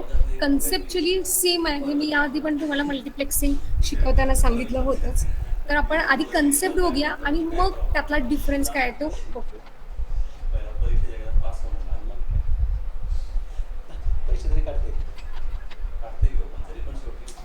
Okay. So multiple access techniques याच्यामध्ये पण जी काही कॉमन चॅनल आहे, त्याची जी काही लिंक आहे, तर त्याची बँडविड्थ शेअर केली जाते फ्रिक्वेन्सी डोमेनमध्ये, टाईम डोमेनमध्ये किंवा through codes. So like wise we have the types FDMA frequency division multiple access, TDMA time division multiple access आणि CDMA code division multiple access. Conceptually अगदी सेम आहे, फक्त मायनर डिफरन्स आहे, तो आपण सगळ्यात शेवटी बघूया. तर आता आणि त्यामुळं त्याचे जे काही ॲडव्हान्टेजेस डिसॲडव्हान्टेजेस आहेत ते पण बऱ्यापैकी आपण मल्टिप्लेक्सिंग टेक्निक ज्या बघितल्या त्याशी रिलेटेडच आहे.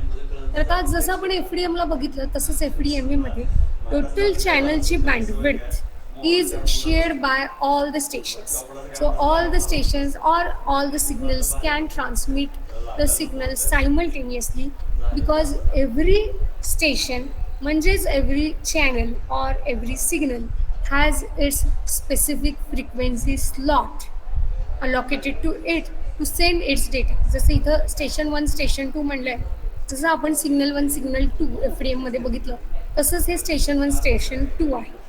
जसं आपण रेडिओला बघतो त्याला आपण स्टेशन नाव देतो, तसं इथं स्टेशन दिलेलं आहे. सो पहिल्या स्टेशनला F0 to F1, दुसऱ्याला F2 to F3, तिसऱ्याला F4 to F5. तर असं प्रत्येक सिग्नलला किंवा प्रत्येक स्टेशनला फ्रिक्वेन्सी स्लॉट अलॉकेट केला जातो, जसं FDMला आहे तसंच.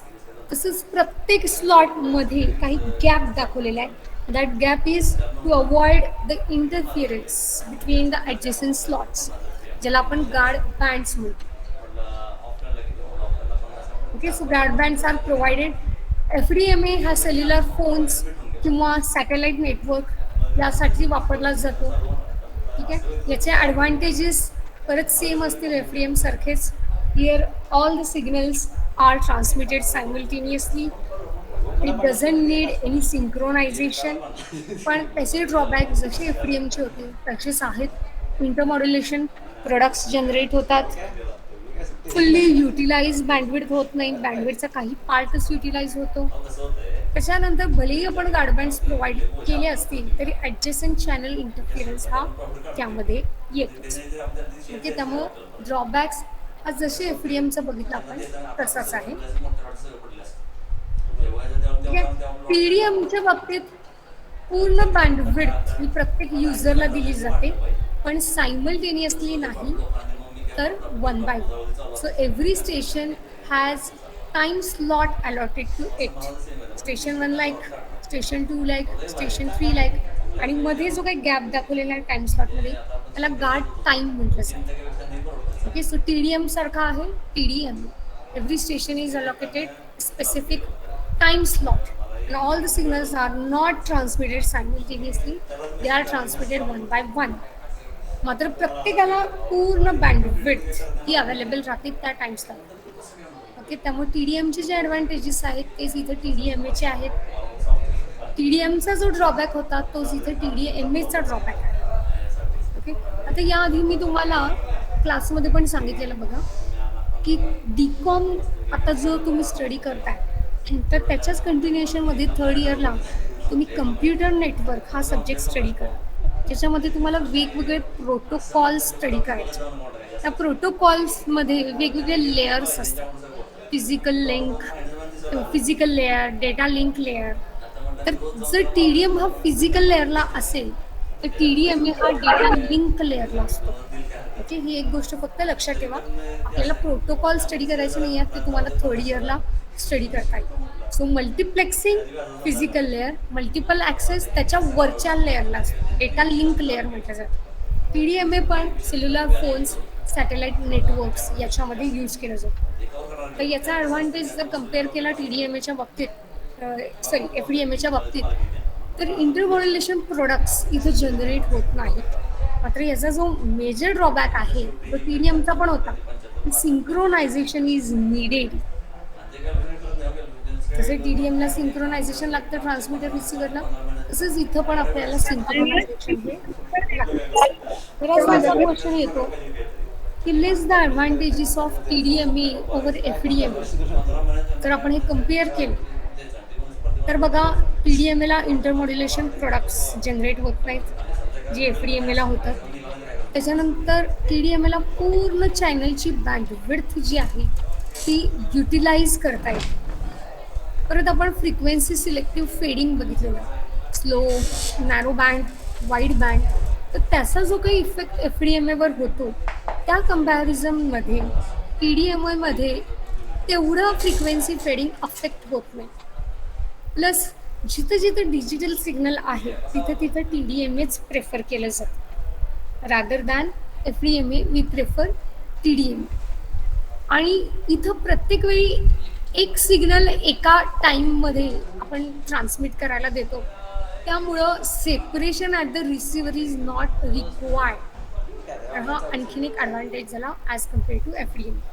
पहिला, intermodulation products will not take place, entire bandwidth will be utilized. Frequency selective fading जो आहे तो फारसा अफेक्ट करत नाही. प्लस डिजिटल सिग्नल असेल तर T D M A prefer केलं जातं, आणि एका वेळा एक सिग्नल प्रेझेंट असल्यामुळं ते सेपरेशन आपल्याला करावं लागतं रिसिव्हरचं, तर त्याची रिक्वायरमेंट इथं नाही. हा झाला टी डी एम ए. आणि last C D M A जो आहे, जसा सी डी एम बघितला आपण तसाच सी डी एम ए आहे. काल आपण सी डी एम बघितलं की every user has is specific code sequence. Okay, आणि तो सिक्वेन्स प्लस सिग्नल याला आपण स्प्रेड स्पेक्ट्रम सिग्नल म्हणतो. आणि हा स्प्रेड स्पेक्ट्रम सिग्नल जो आहे तो असाइन फ्रिक्वेन्सी बँडवर आपण पाठवतो. सो मेसेजची सिक्युरिटी ही मेंटेन होते because each signal is having is specific code signal. Every user has its code sequence, ज्याला पी एन सिक्वेन्स असं म्हटलं जातं. आपण लास्ट चॅप्टरमध्ये in detail P N sequence म्हणजे काय हे बघूच, ज्याला सुडो रँडम कोड सिक्वेन्स असं म्हटलं जातं. Here every channel is accessed in random manner. So the signal can get overlap in time and frequency. That's why we use guard bands as well as guard times. So याच्यासाठी आपण spread spectrum modulation वापरतो. So transmitter साईडला पण code sequences वापरले जातात, आणि receiver साईडला signal receive करण्यासाठी, रिकवर करण्यासाठी क्रॉस को रिलेशन म्हणजे मॅथमॅटिकल रिलेशन करून कोड सिक्वेन्सेस परत रिसिव्हर साईडला पण आपल्याला यूज करावे लागतात. तर इथं कन्सेप्च्युअली हे दाखवलेलं आहे बघा, युजर 1 2 3 टाईम आणि फ्रिक्वेन्सी हे दोन्ही शेअर केले. सो गार्ड बँड्स आणि गार्ड टाइम्स पण. याचा ॲडव्हान्टेज म्हटलं तर it doesn't need any synchronization but the code sequences are required. जसं आपण CDMचा ॲडव्हान्टेज बघितला तोच इथं आहे, पण CDMचा जो ड्रॉबॅक बघितला तोच इथं पण ड्रॉबॅक आहे. Code sequences are required. जसं आपण FDM TDM आणि CDM या तिन्हीची कंपॅरिझन बघितली तर तेच सगळे पॉईंट्स FDMA TDMA आणि CDMAसाठी पण येते.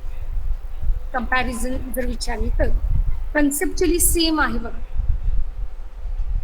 प्लीज इथंपर्यंत पाठ समजलाय का? मी परत एकदा रिपीट करणार आहे, पण समजलंय का आधी सांगा. मल्टिपल ॲक्सेस कन्सेप्च्युअली सेमच आहे, फक्त एक डिफरन्स आहे. तो डिफरन्स फक्त मी अजून तुम्हाला सांगितलेला नाही. Understood?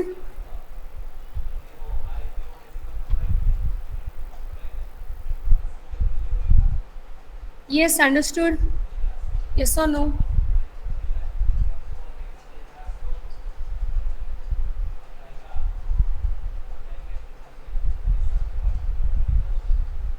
Hello.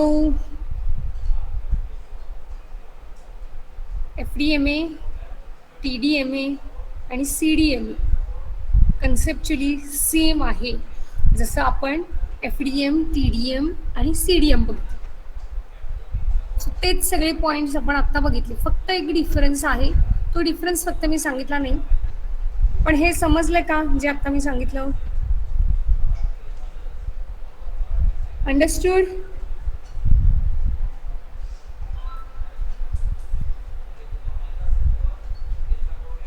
Got it? Yes or no?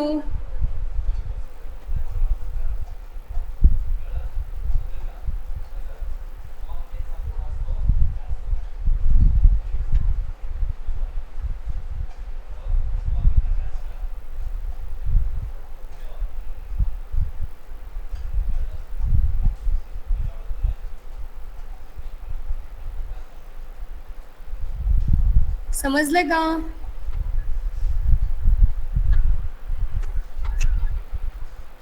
अरे सांगा, so that I can continue.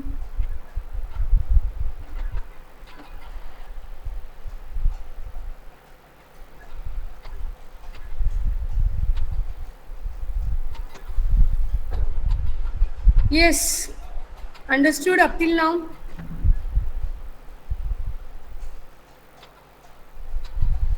FDMA TDMA CDMA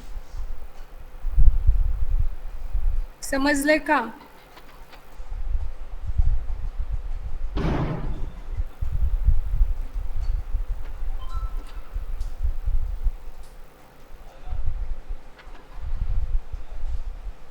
hello, please let me no.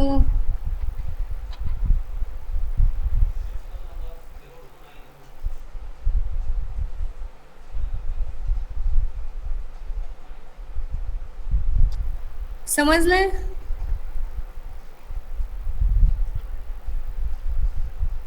Okay, परत एकदा मी रिपीट करते. ऑलरेडी आपण या कन्सेप्ट लेक्चरला बघितलेल्याच आहेत, त्याशी रिलेटेडच आहेत. एकच डिफरन्स आहे.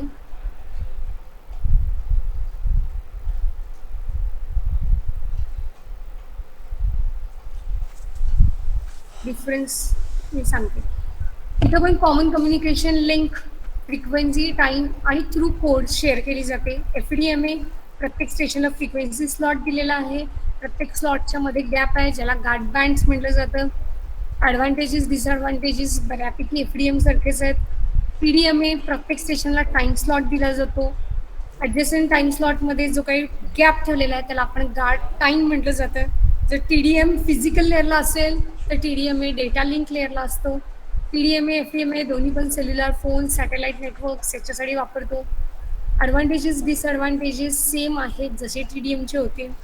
त्याच्यानंतर TDMAचे ॲडव्हान्टेजेस ओव्हर FDMA हे आता आपण बघितलं.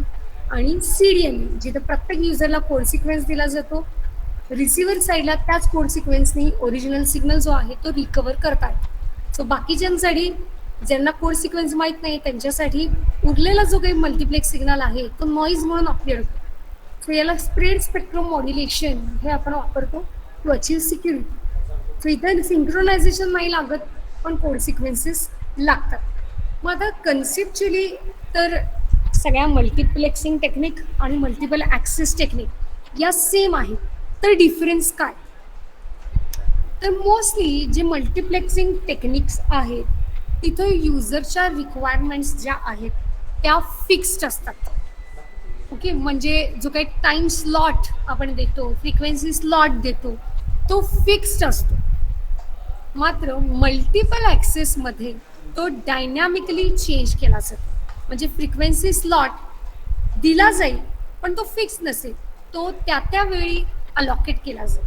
त्या टाइम स्लॉट तो फिक्स नसेल, तो डायनॅमिकली टाइम स्लॉट दिला जाईल. तसंच कोडच्या बाबतीत इथं आता CDMA कोड हा रँडम मॅनरमध्ये जनरेट केला जातो. तर हा डिफरन्स आहे मल्टिप्लेक्सिंग आणि multiple ॲक्सेसमध्ये. user requirements are fixed in multiplexing. In multiple access it is going to change dynamically as per requirement. ते चेंज होत राहतं. Time slot, frequency slot, coding हे केलं जाणार आहे. मात्र ते टाइम स्लॉट, ते कोडिंग किंवा ते फ्रिक्वेन्सी स्लॉट हे फिक्स नसतील, ते रिक्वायरमेंटनुसार अलॉकेट केले जातात. ओके, आणि दुसरी गोष्ट की मोस्टली मल्टिप्लेक्सिंग जे आहे ते टेलिफोन लाईन्स लोकल साईट्सशी रिलेटेड वापरले जातात, जिथं चॅनल जे आहे ते लोकल आहे.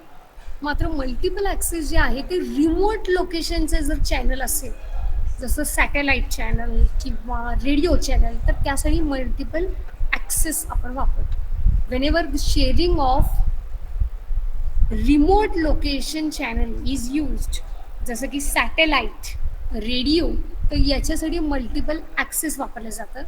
आणि जिथं जिथं लोकल साईट्सशी रिलेटेड आहे, जे जवळ आहेत, ओके, जसं आपण टेलिफोन लाईन्स बघतो, तर तिथं मल्टिप्लेक्सिंग टेक्निक वापरलं जातं. ओके, रिमोटसाठी मल्टिपल ॲक्सेस आणि लोकलसाठी मल्टिप्लेक्सिंग. मल्टिप्लेक्सिंगसाठी requirements are fixed, fix time slot, fixed time slot दिला जातो किंवा फ्रिक्वेन्सी स्लॉट दिला जातो. मात्र मल्टिपल ॲक्सेसमध्ये फ्रिक्वेन्सी स्लॉट, टाइम स्लॉट जरी दिले असतील तरी ते फिक्स्ड नसते.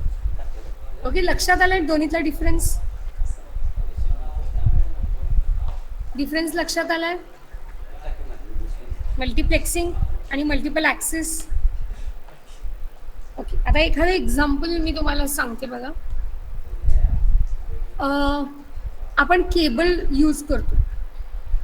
केबलमध्ये प्रत्येक चॅनलच्या ज्या काही फ्रिक्वेन्सीज आहेत, लोकल नेटवर्क आहे ते, त्या प्रत्येक चॅनलच्या फ्रिक्वेन्सीज फिक्स्ड असतात. तर तिथं मल्टिप्लेक्सिंग आहे की मल्टिपल ॲक्सेस आहे सांगा?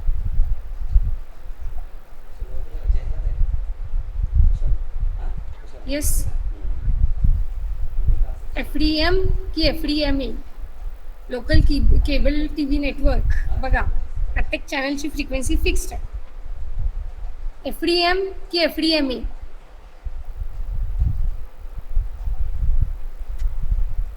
आन्सर.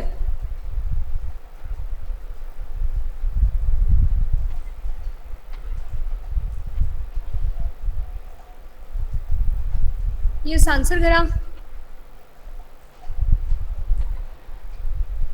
आपण सगळेजण केबल TV वापरतो बरोबर. वेगवेगळे चॅनल्स आहेत, Zee Marathi, Colors Marathi, same cable network आपण वापरत असू, फ्रिक्वेन्सी सेम असते बघा.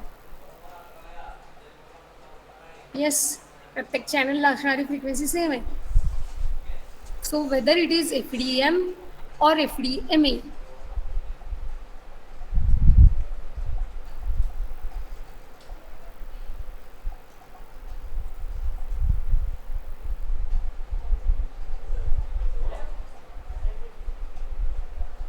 किंवा रेडिओमध्ये पण कोल्हापूरला गेलात, स्टेशन असेल एक,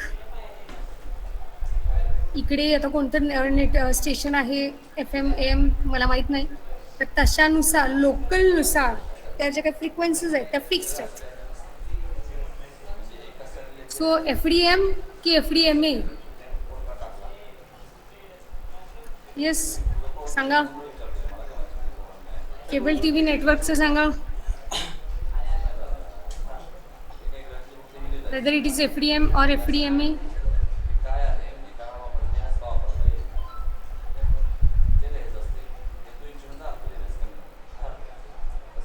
येस, सांगा पटपट.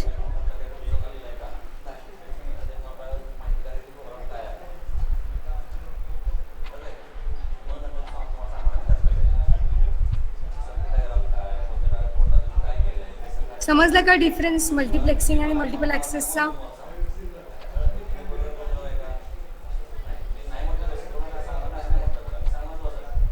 हॅलो, बोला नाहीतर मेसेज करा. खूप गॅप पडतोय मग कम्युनिकेशनमध्ये.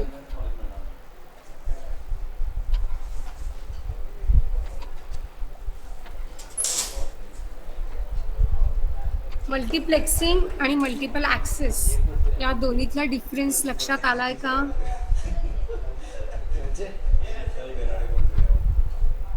तुमचं रेकॉर्ड आहे ना? नाही त्यांचं चालू आहे आता लेक्चर चालू आहे त्यांचं परत वाचलं त्यांचं हे तर पुरुष आहे.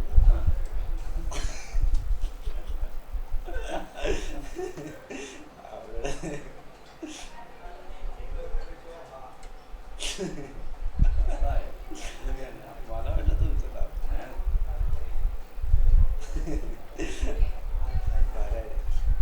हेच डिफरन्स लक्षात आलाय.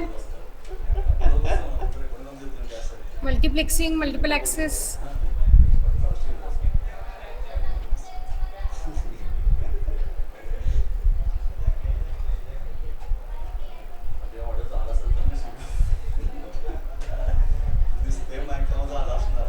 हॅलो, अरे बोला, मेसेज टाईप करा.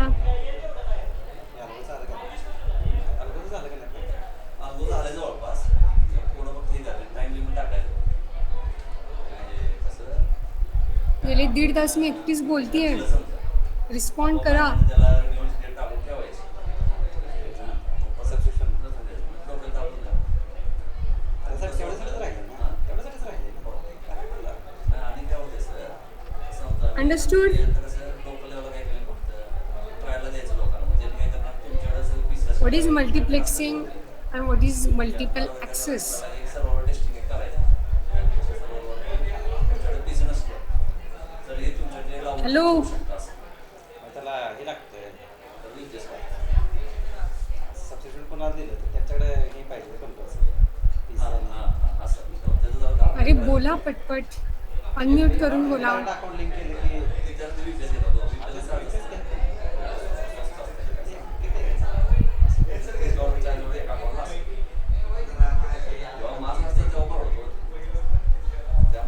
समजलं का 40 महिन्याला difference between multiplexing and multiple access? आवाज येतोय ना माझा? अरे बोला ना. कळाले की नाही कळाले? मी एकटीच क्वेश्चन्स विचारतीये. काय माहिती आहे का लोकांना कॉन्फिडन्स येईपर्यंत ना पैसे भरतील की मासे कधी जेव्हा त्यांना वाटेल त्यांना करत चालतं. It should not be one way communication. त्यांचं प्रॉब्लेम काय होते 10,000 भरायचं म्हटलं तरी माझा अॅन्युअल भरायचं म्हटलं तर माणसाचा प्रॉब्लेम.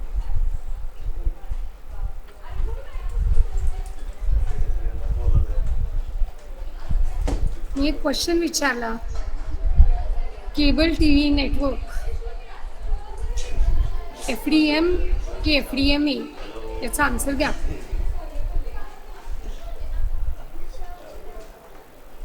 कोणीतरी ऐका जरा मॅडम काहीतरी विचारत प्रश्न तुम्हाला येस, मला माहित नाही मला काय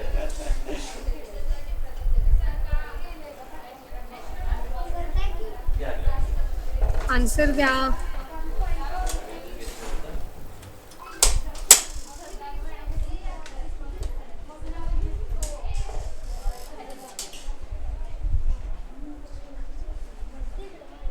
केबल TV FDM की FDMA?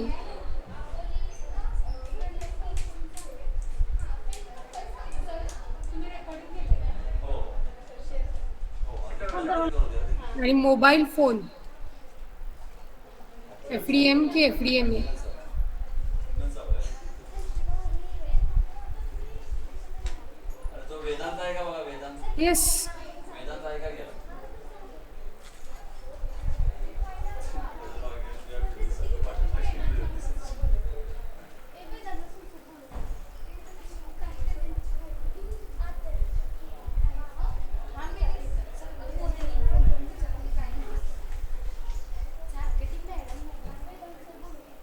हॅलो, बोला पटपट. दिस इज द लास्ट क्वेश्चन. करतोस काय? केबल TV FDM की FDMA आणि मोबाईल फोन FDM की FDMA?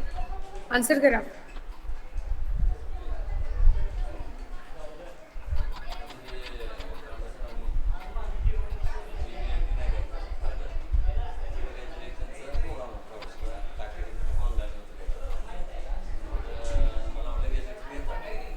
हॅलो,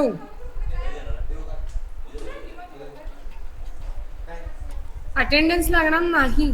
जे लोक रिस्पॉन्ड करतील त्यांचाच अटेंडन्स लागेल. आणि मी चॅटबॉक्स बघितला आहे, तोच मी कॉपी करणार आहे अटेंडन्ससाठी.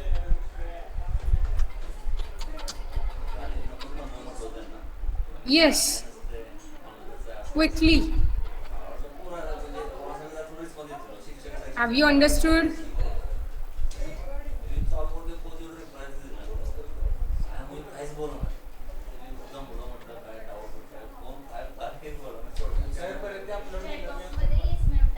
Have you understood multiplexing and multiple access? The difference between multiplexing and multiple access? Tell me, cable TV network FDM मध्ये येईल की FDMA मध्ये येईल?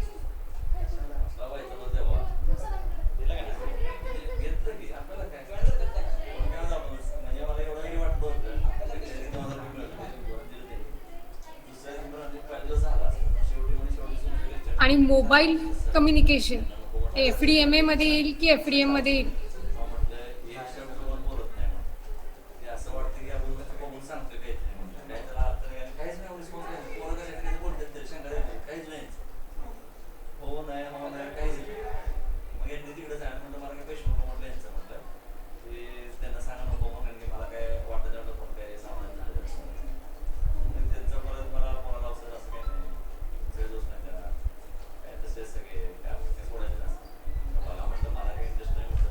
मल्टिप्लेक्सिंगमध्ये लोकल कॉमन कम्युनिकेशन चॅनल वापरले जाते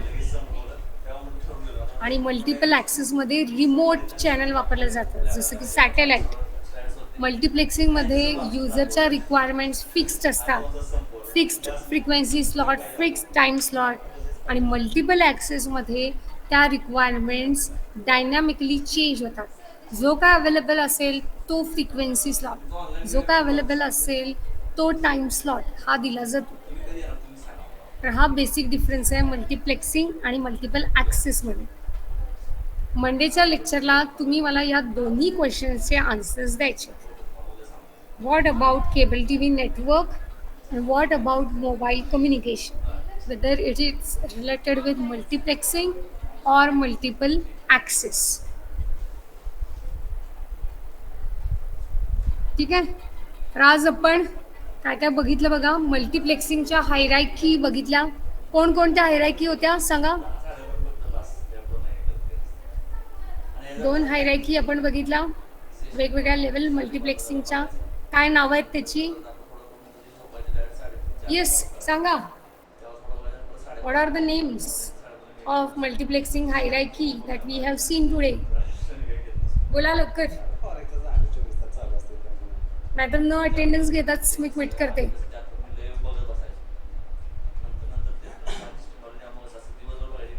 What are the different multiplexing levels that we have seen today?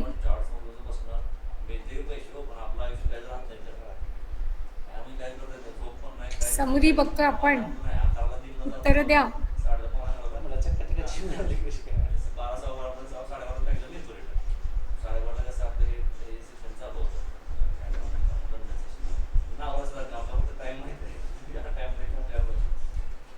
Yes, T carrier and E carrier. तेव्हा फक्त बघायचं. So North American T carrier, European E carrier. जरा आधी मस्त स्वस्त ठीक आहे. भेटलं, बाहेर आला. किती लेवल्स होते मला सांगा दोन्ही टेक्निकमध्ये?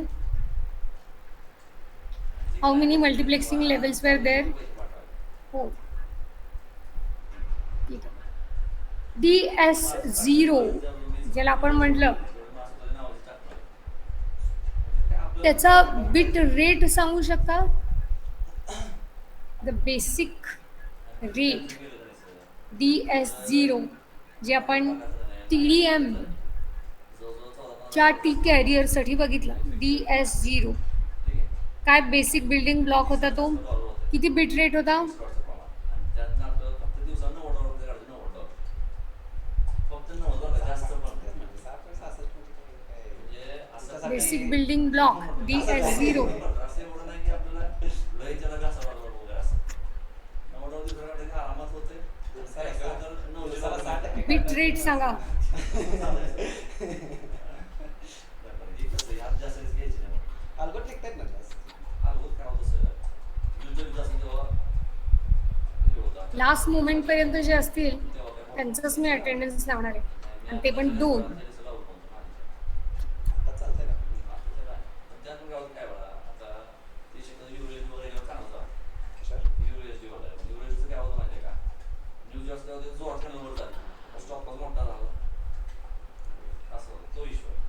ज्या दिवशी न्यूज येणार असते त्या दिवशी नेमका एक तर जवळ खाली तर जोरात टाकले तर मग काय बोलायचं.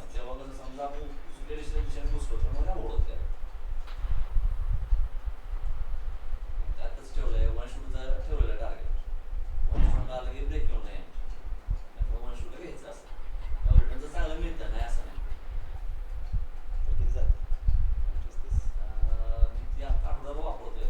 मी 0.25 टाकतोय, तरी पण चांगलं मिळते. दिवसाला नाही आवडत तरी 20-25 आरामात मिळते. दिवस आरामात होतं. काही वेळा 60-70 पण जाते. स्टॉप लॉस तो एक फायदा असतो त्यामध्ये. नाही, stop loss पाहिजेच की. आन्सर करायचं सगळ्यांनी. मी तर म्हणलं ना तुम्हाला, तर मी ह्याच्यात टाकतो ना महिन्याचा प्रश्न त्या लोकांना वापरायला.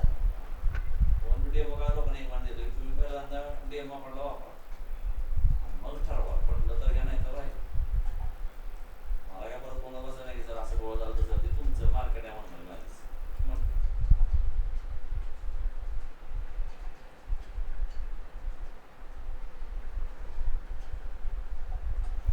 लॉस झाला तरी किती होते असं? 50 रुपये. एवढं नाही एवढं आलं जेव्हा पैसा पैसे लावतात. फक्त काय म्हणलं तुम्हाला, जेव्हा कॅन्डल मोठा असेल का नाही, तेव्हा स्टॉपलॉस मोठा. बाकी काय नाही. पॉईंट नॉटवरनी काय फरक पडत नाही. पण नाटवरनं काय फरक पडतो? आता त्याला 2 मध्ये नाही का 300 त्यामध्ये आता प्रोटीन दाखवलं 300. म्हणजे आपण अडकलेलं आहे त्यात. असं काय फरक पडत 300 अडकलेलं आपल्याला काही फरक पडत नाही म्हणतात. त्यात तरी आपण प्रॉफिट काढलेलं आहे. Yes, 64K bits per second RDS0 होता. तेवढं एकदा सोडायचं तेव्हा पाहिजे होतं ठेवायचं असं दोनचं. ठीक आहे.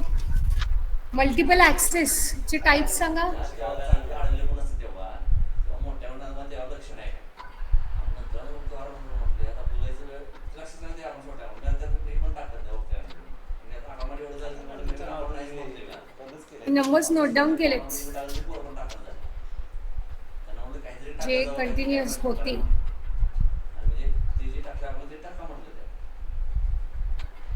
Yes, FDMA, TDMA, CDMA.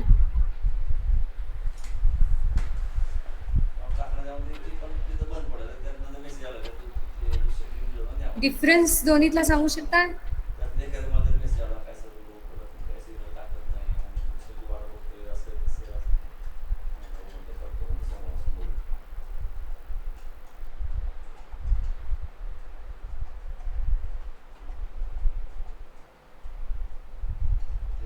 नवीन अकाउंट म्हणजे मोठे जे असलं ना असलं की आमचं नाहीच म्हणतोय मी मोठा मोठा जर म्हणायला नाही तर नाही करायचं. Difference multiplexing, multiple access.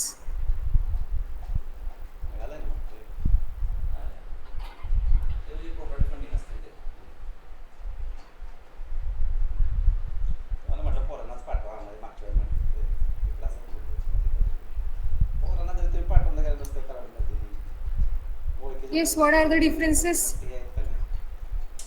जास्त ठिकाण नाही जायचं कुठं नाही. बरोबर नाही पाठवलं एवढा पण झाला असता का नाही सगळ्यांनी 5-6% झाला असता. आता कसं आता सगळ्यांना म्हणजे नाहीच म्हणतात between multiplexing and multiple access.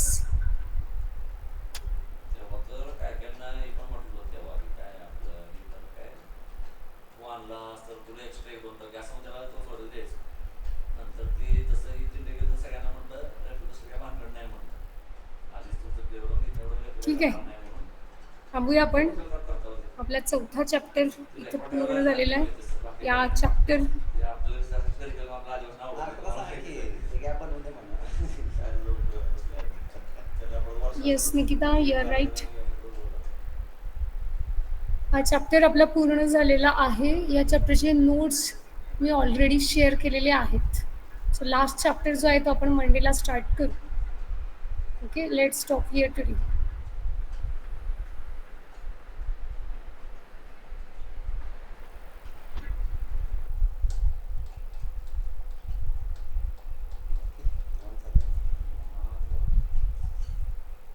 तुमचं ती पण आहे चांगलं नाही काय नाही म्हणजे वाईट काहीच नाही त्यात. त्याचा प्रॉब्लेम काय काय म्हणतो लढतर जास्त आहे ते आम्ही बघणार होतो. अमाऊंट सगळं मिळेल का तुमचं तुम्ही काय बघाय सगळं तुमच्याकडे करतो का टेन्शन.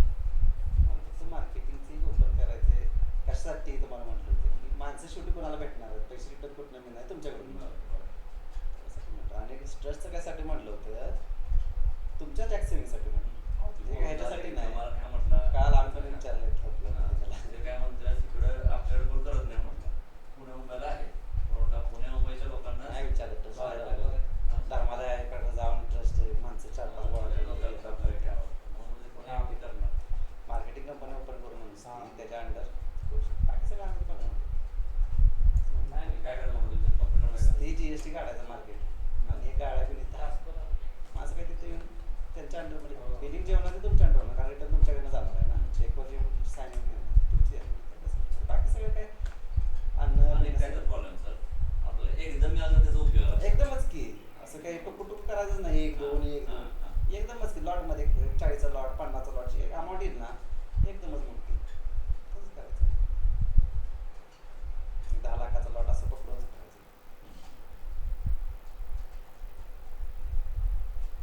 ते परवडतं नाही तर कसं होणार नाही तुम्हाला मागच्या वेळेस म्हटलं की टुकटुक करायचं बसायचं नाही आपण पण टुकटुक करायचं नाही. कसं वैताला येतो कोण एवढं तिकडं असतो ना असं वैता येतं तेव्हा मागच्या वेळेस बाकी सगळं आम्हीच बघणार की आता शाळा बंद झाली आणि कसं आहे आणि आपलं त्यामध्ये आणखी सेफ झोन काय माहिती आहे का आता मला एक ते नवीन एक काय सापडले की आपण त्यांचं पैसे आहे तसं आपल्या बँकेत ठेवायचं कळलं का? पण आपण तेवढा पैसा आपण रेडी पण करायचं ते आहे तुम्हाला काय करायचं तसं सांगा ते एक हे असतं एक फर्म असतं ज्यांना आपण फक्त एक त्यांचं फंड आपण वापरायचं त्यात क्वार्टर 75% मिळत असतो 75% क्वार्टर मिळत असतं पहिल्या काय महिन्यात. म्हणतेस? हो. त्यांचे पैसे पैसे सेफ काय राहणार ना? म्हणतात अहो, पैसे आपल्याच अकाउंट तुमच्या माझ्या प्रमाणे पैसे असतात किती काय पैसे सांगा नाही माणसाच्या मध्ये आपल्या account. आपल्याकडे आपण वाटतं त्यातनं आपण नवीन बिझनेस पैसे कुठे गुंतवू शकतो म्हणजे असं त्यांनी लोन दिल्यासारखं हां लोन नाही ऍक्च्युअली कसं आता तुम्ही कसं मला तुमचे पैसे मला देत नाही कळालं मी 2,500 तुम्हाला देतो बरोबर आहे तसं त्यात कसं आहे त्यांना प्रूव्ह करावं लागतं की आपण रेडिंग करू शकतो त्यासाठी 2 महिने फक्त 2 महिने आपल्याला स्वतःच्या पैशांना सोसायचं काय असेल 2 महिने फक्त त्याच्या पैकी आपण समजा आपण कॅपिटल 2 महिने फक्त पैसे भागवलं समजा तर 2 महिने आपण तिथं पास होणार पास झालं तिथून पुढं पहिला महिना जी काय प्रॉफिट कमवला आपण समजा आपण 100 रुपये कमवलं तर 75 दुसऱ्या महिन्यात 100 तर 80 आपल्याला 20 त्यांना तिसऱ्या महिन्यापासून 85 आपल्याला 15 त्यांना आपली इन्व्हेस्टमेंट काय फक्त आपण अकाउंट साईज ठरवणार समजा मी ठरवलं की मला किती मला पाहिजे समजा मी $20 अकाउंट करणार तर मी काय म्हणणार मी त्याला मला किती फी असेल 10,000 रुपये असं म्हणजे आपलं रिस्क 10,000 फक्त रिस्क आहे समजा लॉस जर झाला ते 10,000 फक्त बुडले लक्षात आपले हे अजून सेफ आहे account. हां हे मला म्हणायचं